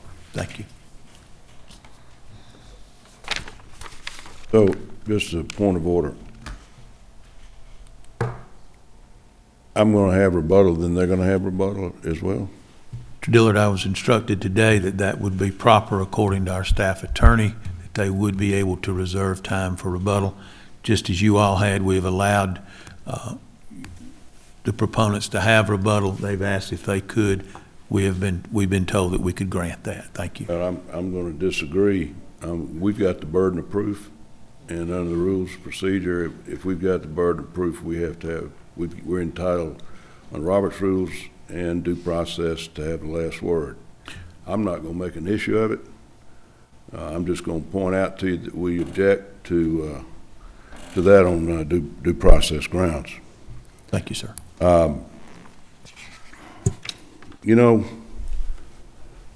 We're just a property owner. We don't have political muscle. We just own a piece of property. It's zoned heavy industrial. And under your ordinance, we've got the right to have a rock crusher on it. You adopted SIC 32, says stone. Definition of stone under Webster's dictionary is a hard, solid, non-metallic mineral matter of which rock is composed. Rock. A mineral matter variously composed, formed in masses or of large quantities in the Earth's crust by action of heat and water. Y'all have not made any distinction on those definitions. Likewise, when we talk about the rock crushing activity, this is not a quarry. This is not a mine. This is a rock crusher. It's a portable piece of equipment that's enclosed and highly regulated by not only the state of Georgia, but by the EPA.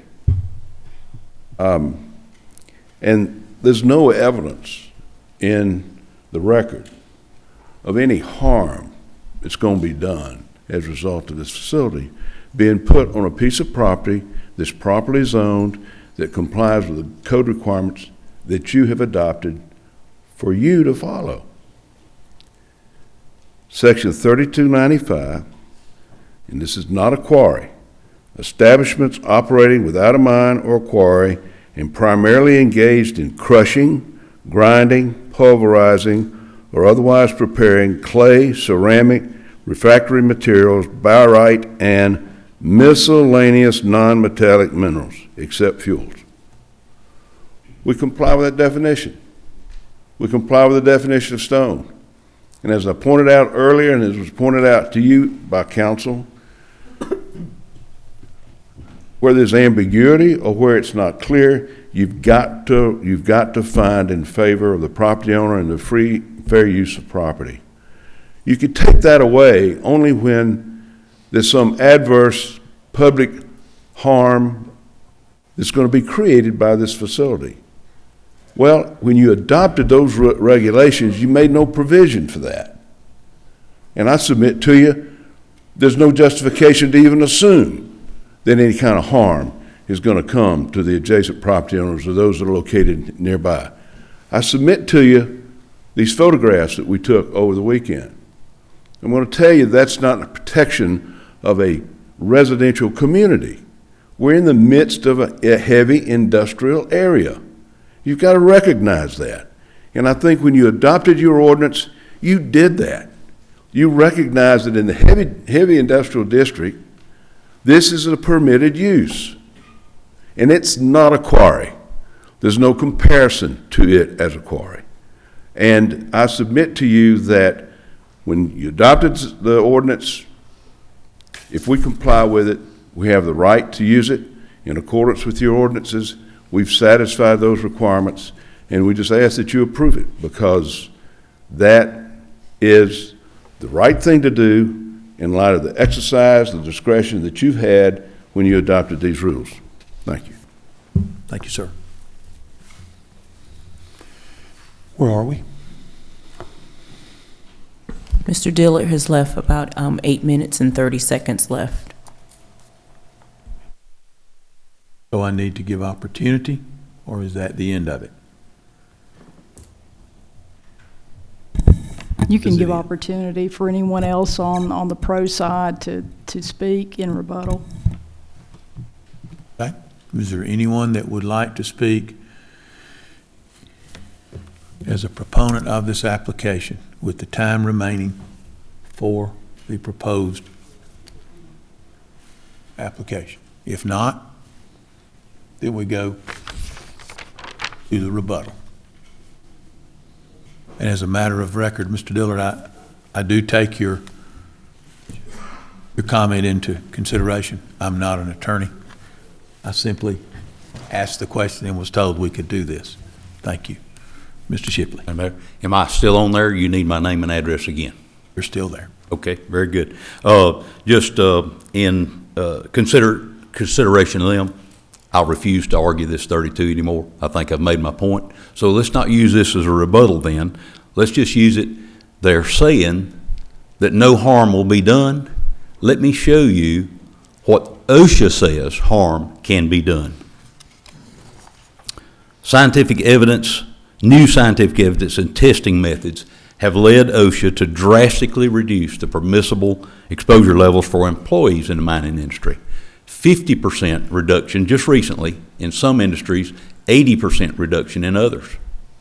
Now, of course, that's just for the employees. That doesn't consider folks outside the gates. But let me tell you what other studies have looked at. They're saying that the people that are located outside should be more protected than the employees inside. Number one, the typical mining employee is a healthy, working age adult male and is only exposed 40 hours a week. The typical neighborhood, you got a possible 168 hours a week.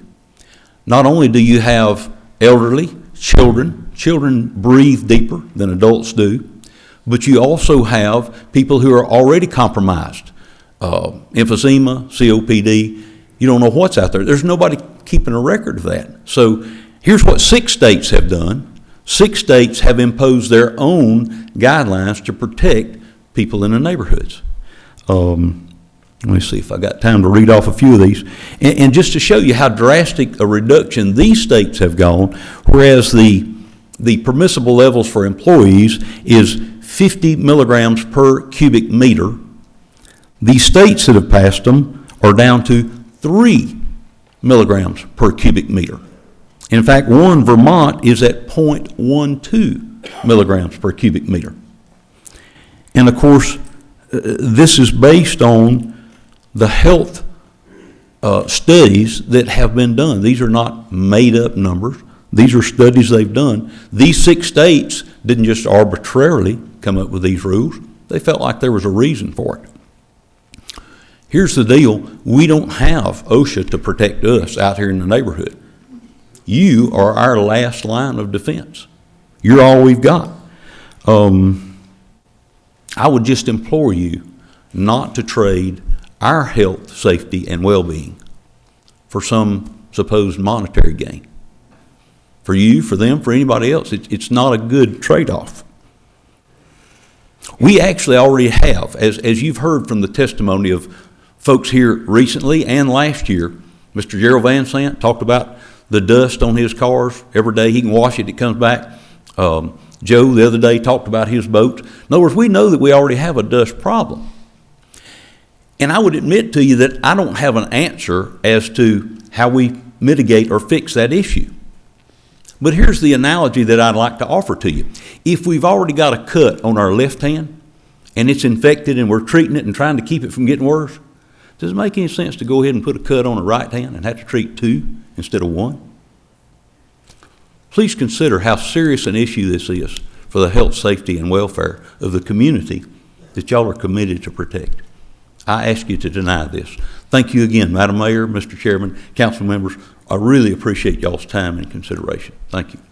Thank you, sir.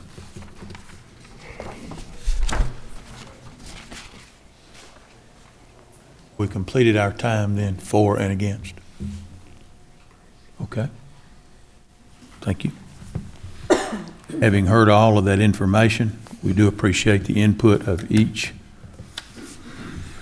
person that has attended all of these meetings. It's not a situation that I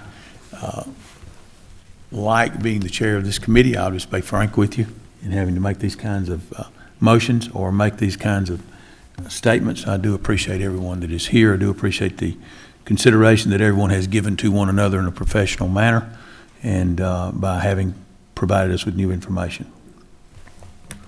Having said that, as to item alternate 9D, item 2218-47, and I'm going to read it again.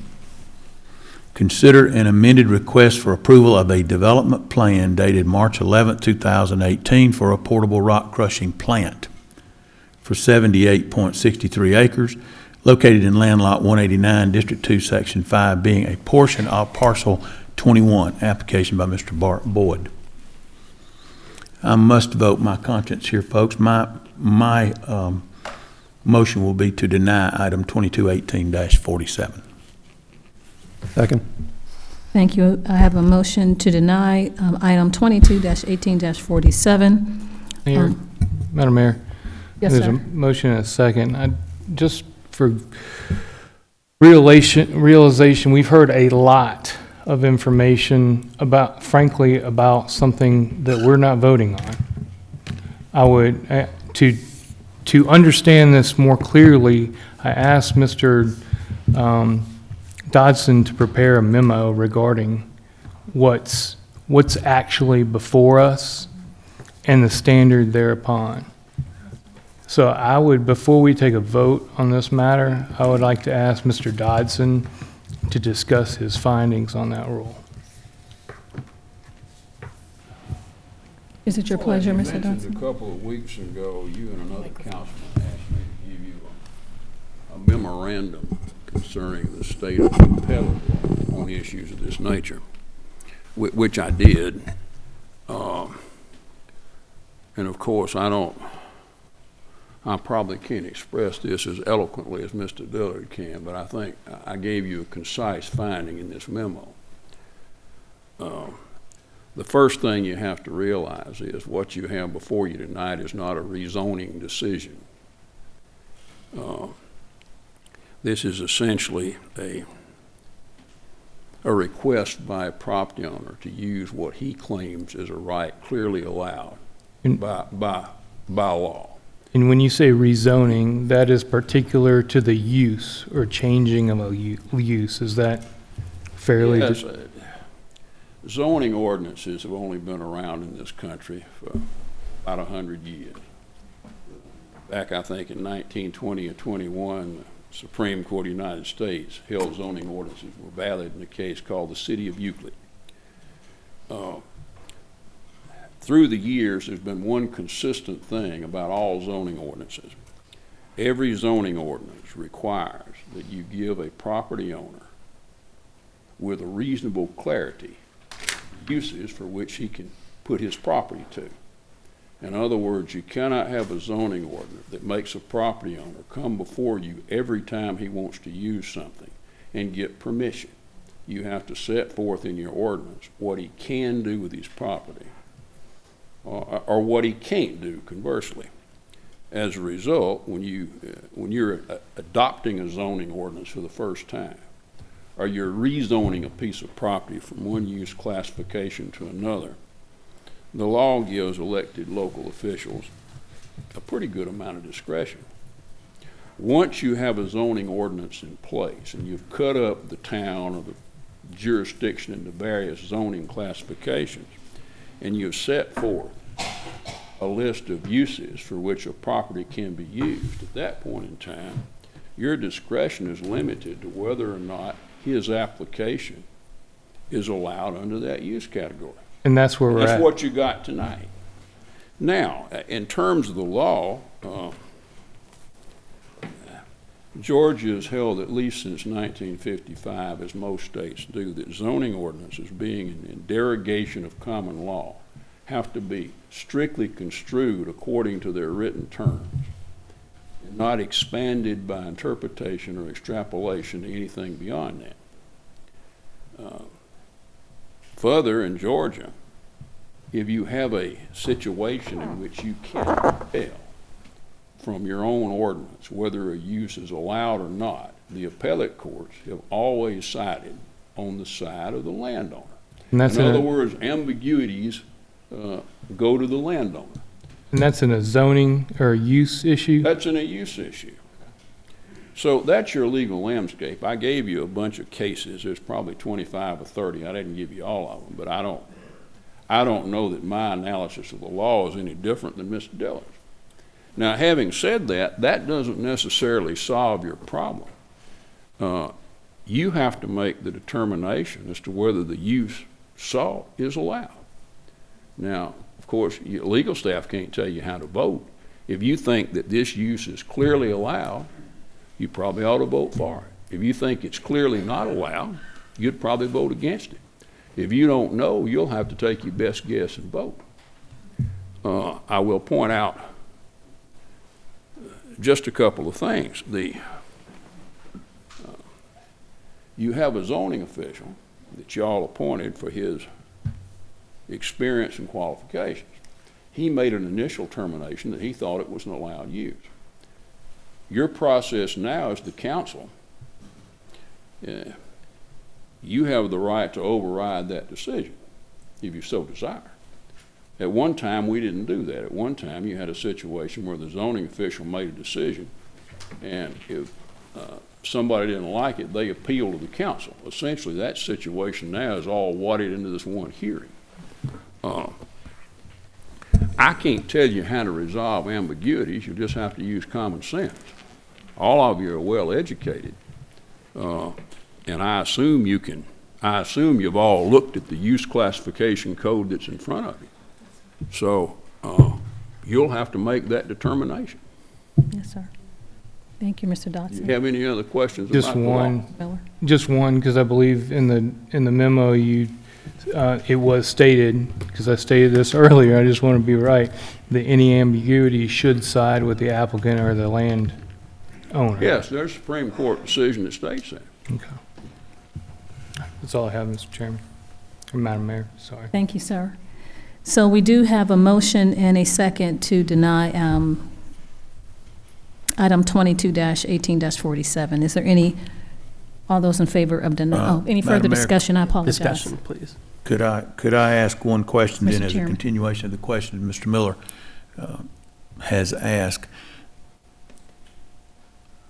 The SIC code, I think, is the holdup here as to the ambiguity that Mr. Miller has spoken of, whether the exceptions in the SIC codes being one, either SIC code 14 for mining or whether you have a mine or a quarry there or not, what are you doing with the rock?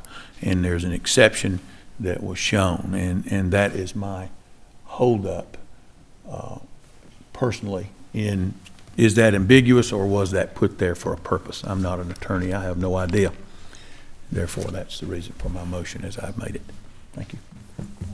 And some things you can't put that health, safety, and welfare, you can't put into one of those categories. You got to kind of use your...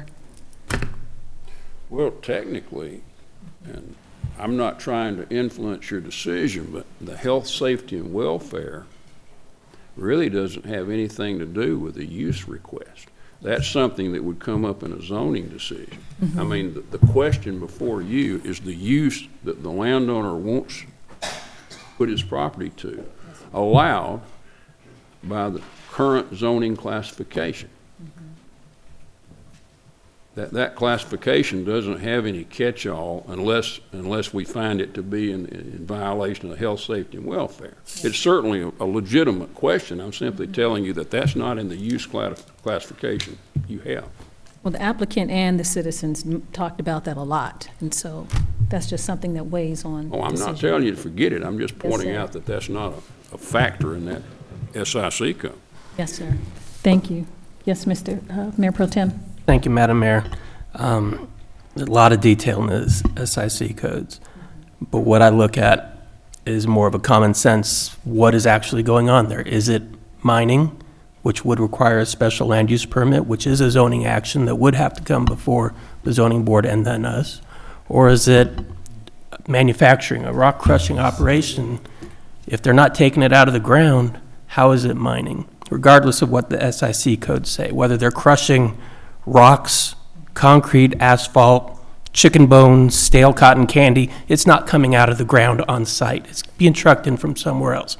So I can't see this as a quarry operation, which means it doesn't need a special land use permit, which means that our zoning ordinance says that this use is allowed by right for the property owner. Therefore, it's not a zoning matter before us. It's only a development plan that we're looking at. This development plan may need some revisions before any permits are issued, but this is not grounds to vote against the development plan, in my opinion. I understand others will see it otherwise, and that's their right, but to me, that's pretty clear. Thank you. Thank you, Mr. Mayor Pro Tem. Councilman Member T. Thank you, Madam Mayor. You're welcome. So, certainly a lot has been said about the law this evening, and certainly the 800-pound gorilla in the room is a potential lawsuit that's hanging over the city council.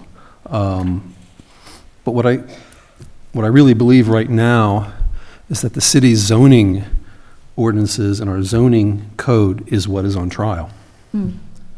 I want to quote somebody who knows a lot about this information. These are not my words, but I wanted to say, quote somebody who said, "We've got to grow up mentally and physically as a community. The whole idea of segregating uses rather than integrating them does not create communities. We've been wasteful in our land use. We've created a monster. We've created communities without a sense of place." Those are profound words. Those are words spoken by Doug Dillard in an interview several years ago. I don't know how to improve one. I think that's very profound. What is zoning but how we best view our community and how we best protect it? The only thing last that I think I'd like to add is just that Martin Luther King didn't always obey the law, but he changed the world. Thank you, Madam Mayor. Thank you so much. Mr. Miller, any other comments? Okay, there is a motion on the floor and a second. It's been properly moved in second to deny item 22-18-47 because we do not want any mistakes. I'll just ask that you raise your hands for the record so that the city clerk can count the hands. So all of those in favor of denying this item, please raise your hand. Are we also, Madam Mayor, point of order, are we voting also on our pads? You vote on your pads as well? Yes. So I was just reading through my information that the legal was giving me, so they said that we need to raise hands. You're asking for a vote to deny? Yes, sir, I'm asking for a vote to deny. So push your button and raise your hand, please, so that Ms. Acker can count. So all those in favor of denying, please raise your hand and push the button. 1, 2, 3, 4. Okay. Thank you. So all of, nay is the other one, correct? All those opposed to All those opposed of denying the motion, please raise your hands. There you go. It's usually the other way around. Okay, 1, 2, 3. Okay, majority. Just a little bit. So having said that and counting the hands that were raised and the buttons that were pushed, the majority rules for item 22-18-47 is denied. Okay. Mr. Chairman. Madam Mayor, that's all that we have under Planning and Development Committee tonight. Thank you. You're welcome. I would, pardon me? Okay, I was going to do recess, but I'm told that not. We'll give you a few minutes to clear the chamber, so, and we ask that you would do that expeditiously so that we can continue on with the meeting.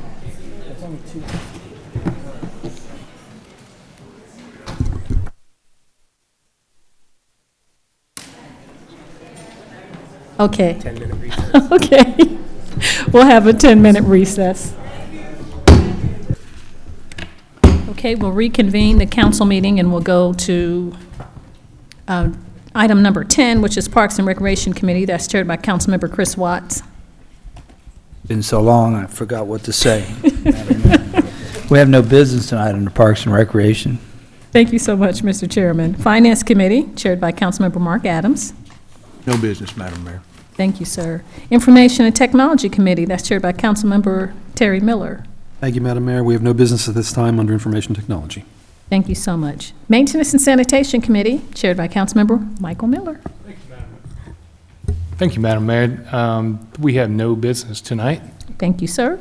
Transportation Committee, that's chaired by Councilmember LaShawn Verdanley. Thank you, Madam Mayor. We have two items. The first item is item 27-18-12, authorize the City Maintenance Director to advertise for resurfacing of the following streets in the Riverbank at Tributary Subdivision: Arndale Court East, Arndale Court West, Bankwell Close Way, Brunswick Street, Chancery Lane, Cromwell Lane, Dover Street, Hanover Street, Old Mill Street, North Park Street, South Park Street, and Rochester Street. We did not have any discussion on last Thursday. However, we had discussion at our 5 o'clock committee meeting, and I will yield for a moment for Mr. Roberts to have some comments. Yes, Greg Roberts, City of Douglasville Maintenance and Sanitation Department, 8578 Club Drive, sanitation at douglasvillega.gov. This is 2.2 miles worth of street, linear mile streets lengths at the Riverbank subdivision. That's a part of the Tributary development and off of Riverside Parkway. And it's a total of 12 streets of varying lengths. And as we discussed earlier, there's some fairly significant repairs to be made on the asphalt binder.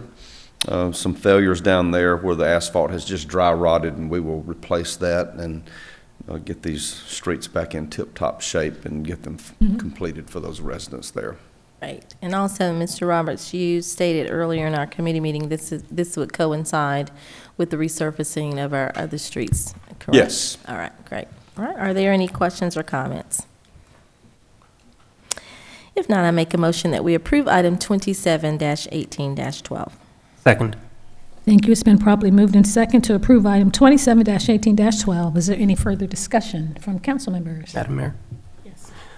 Just want to point out for those listening that the bulk of the funds for this will come from money that's already sitting in a bank account that the City of Douglasville received the money from one of the original owners of Tributary, and any costs in excess of that dollar amount will have to come from SPLOST or general fund, most likely SPLOST, correct? Sure. Correct. That's all I have to say. Thank you so much, Mr. Chairman. Mr. Mayor Pro Tem. Any other comments from council members? Thank you. Not hearing any. All of those in favor of approving item 27-18-12, please say aye. Aye. Opposed, nay. The ayes have it. Item 27-18-12 is approved. Thank you, Madam Mayor. The second item, item 27-18-13, authorizes the mayor to sign a sub-grant agreement with the Atlanta Regional Commission for study and preparation of a concept plan for the city's Livable Centers Initiative, which is considered LCI, Transportation Corridor on Dallas Highway. There were questions that we had in reference to this item, and thank you so much for making sure that this item is now corrected and worded correctly. Ms. Wright, will you make comments in regards to the questions that we had? Yes. Michelle Wright, Planning Department, City of Douglasville. As there were some questions on the corridors and where they were located and where the existing LCI is, and I have provided you maps with the existing LCI, and then also showing the Dallas Highway corridor on the second map. And then we also discussed taking a look at the contract. I believe at the work session at 5 o'clock, we took a look at the contract and answered some of those questions with the Atlanta Regional Commission contract.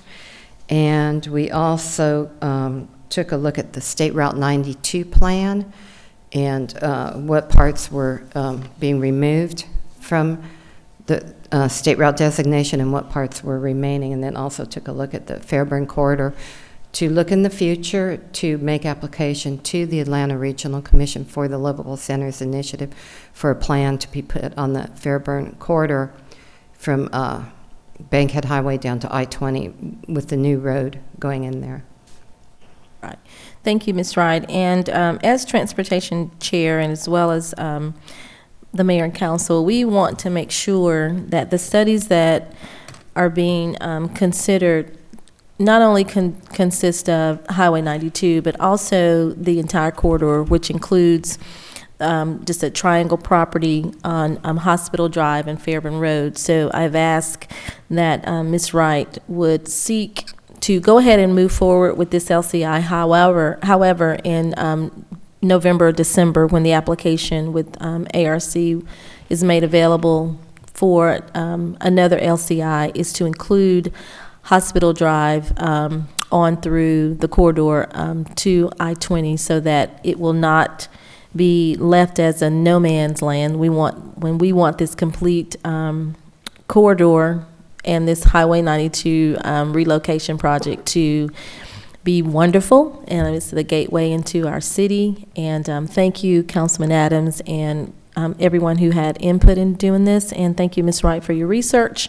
And I don't have any other questions. I make a motion that item 27-18-13 be approved.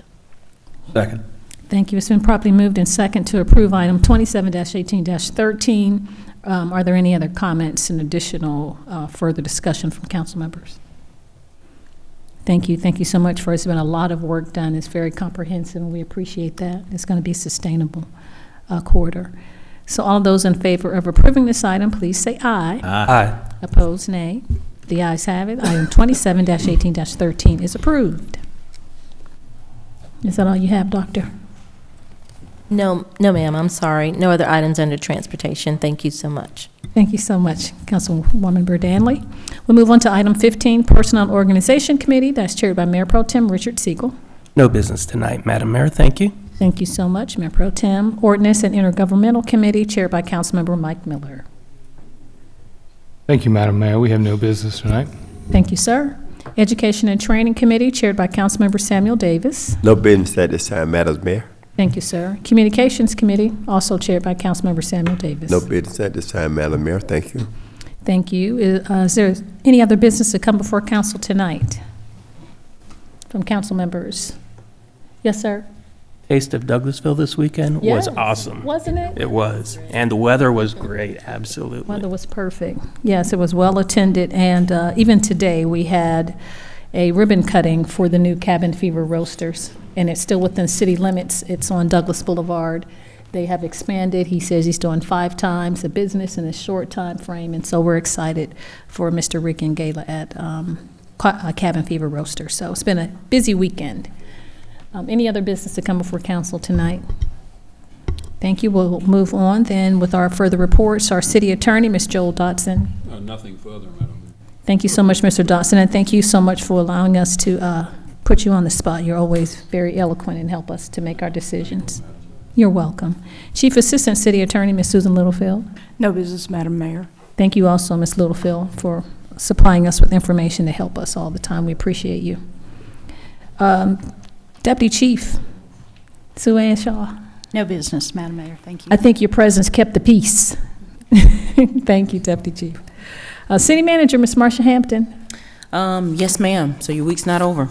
So on Wednesday, starting at 11:30, we will have a budget meeting. So your budget workshop, we start at 11:30. We go to 5 p.m. on Wednesday, and on Thursday, we start at 8:30 and we go to 4 p.m. Of course, you all remember that your budget workshops are the time that the city manager will present you with my recommendation for a balanced budget for the year. That will be based on department requests, based on your priorities, and our financial standing. So a combination of all three. So you will have laptops available, so you can choose to bring your iPads if you would like to, but we will have laptops for you to be able to work off of to review the budget. We also will have a part of the presentation on that day as well, but we will have everything you need. So that includes lunch, Mr. Davis, as well as breakfast on Thursday morning. Madam Mayor, question Yes, for sir. Ms. Hampton. Is it 5 o'clock or is it 4:30? I put until 5 o'clock just in case, but we should wrap up by 4:30. So I will get you out of there by 4:30. Thank you. Yes, sir. And Ms. Hampton, I did say to you, well, I've gotten comments from council members saying how much material and meetings, and that we had a meeting, it's supposed to be twice a month or 3 times, whatever. We had one last week, this week, next week, so just putting it out there. They asked me to say it, and I would. Yes, Just ma'am. a lot of meetings. Yes, ma'am. And I just want to remind you all that this is the busy time of year, so we have requirements per the charter to adopt the budget. So we got to get it out of the way. So each year in the spring, we're busy all the way through July when we adopt the millage rate. So then you can get slightly a little bit of a break. So sorry it feels overwhelming, but this is one of the most important things that you all will do, Of course. which is adopt the budget. And I just want to add to that, we did receive a draft version of the budget last week from the finance manager, which was 45 days before the start of the new fiscal year, as per required in our charter. So That's good right. job. So any questions you all have of that, please make certain to let us know. Again, those dates are Wednesday, 11:30. We'll get you out of there by 4:30. And then we start bright and early on Thursday morning at 8:30 to 4. And for those who are interested, tomorrow, staff will be having a health fair from 9 a.m. to 3 p.m. So you all are invited to that, including your families. Tia mentioned that we will have over 50 vendors tomorrow, so that is a well-attended health fair that most of our employees participate in, so we do enjoy seeing you there as well. So that is tomorrow from 9 a.m. to 3 p.m. And just to provide you a small break, City Hall will be closed on Monday in observance of Memorial Day. That's Monday, May 28th, and then we will pick back up to just start meeting again on Thursday the 31st. To regroup on our meeting. So it is the busy time of year, including in June, you all have your annual convention that you will be going to as well. So Hampton, are our budget meetings going to be in the boardroom, in one of the ballrooms? Where will we meet? they will be in one of the ballrooms. So Okay. we'll have all of that set up with the laptops and your documents. We only will have a few small printed copies of the budget because we will have those electronically, so you will be able to see them. For those who want additional copies, please let us know, but it's a lot of paper, so we're just trying to make certain that we save a few trees without having to print those, and we can automatically make updates electronically when we need to. But that's all I have, Mayor. Thank you so much, Madam City Manager. Now is the portion that we have available in the agenda for comments from citizens and delegates. We may have some delegates. We have a citizen. So if you would like to come to the podium and have something to say, we are here to receive you. So if any citizens or delegates have comments, you can come forward and give your name and address for the record. No? What? Okay. Thank you so much. Staff reports. We don't have any staff reports. Okay, not seeing any other business to come before the council tonight, this meeting is adjourned.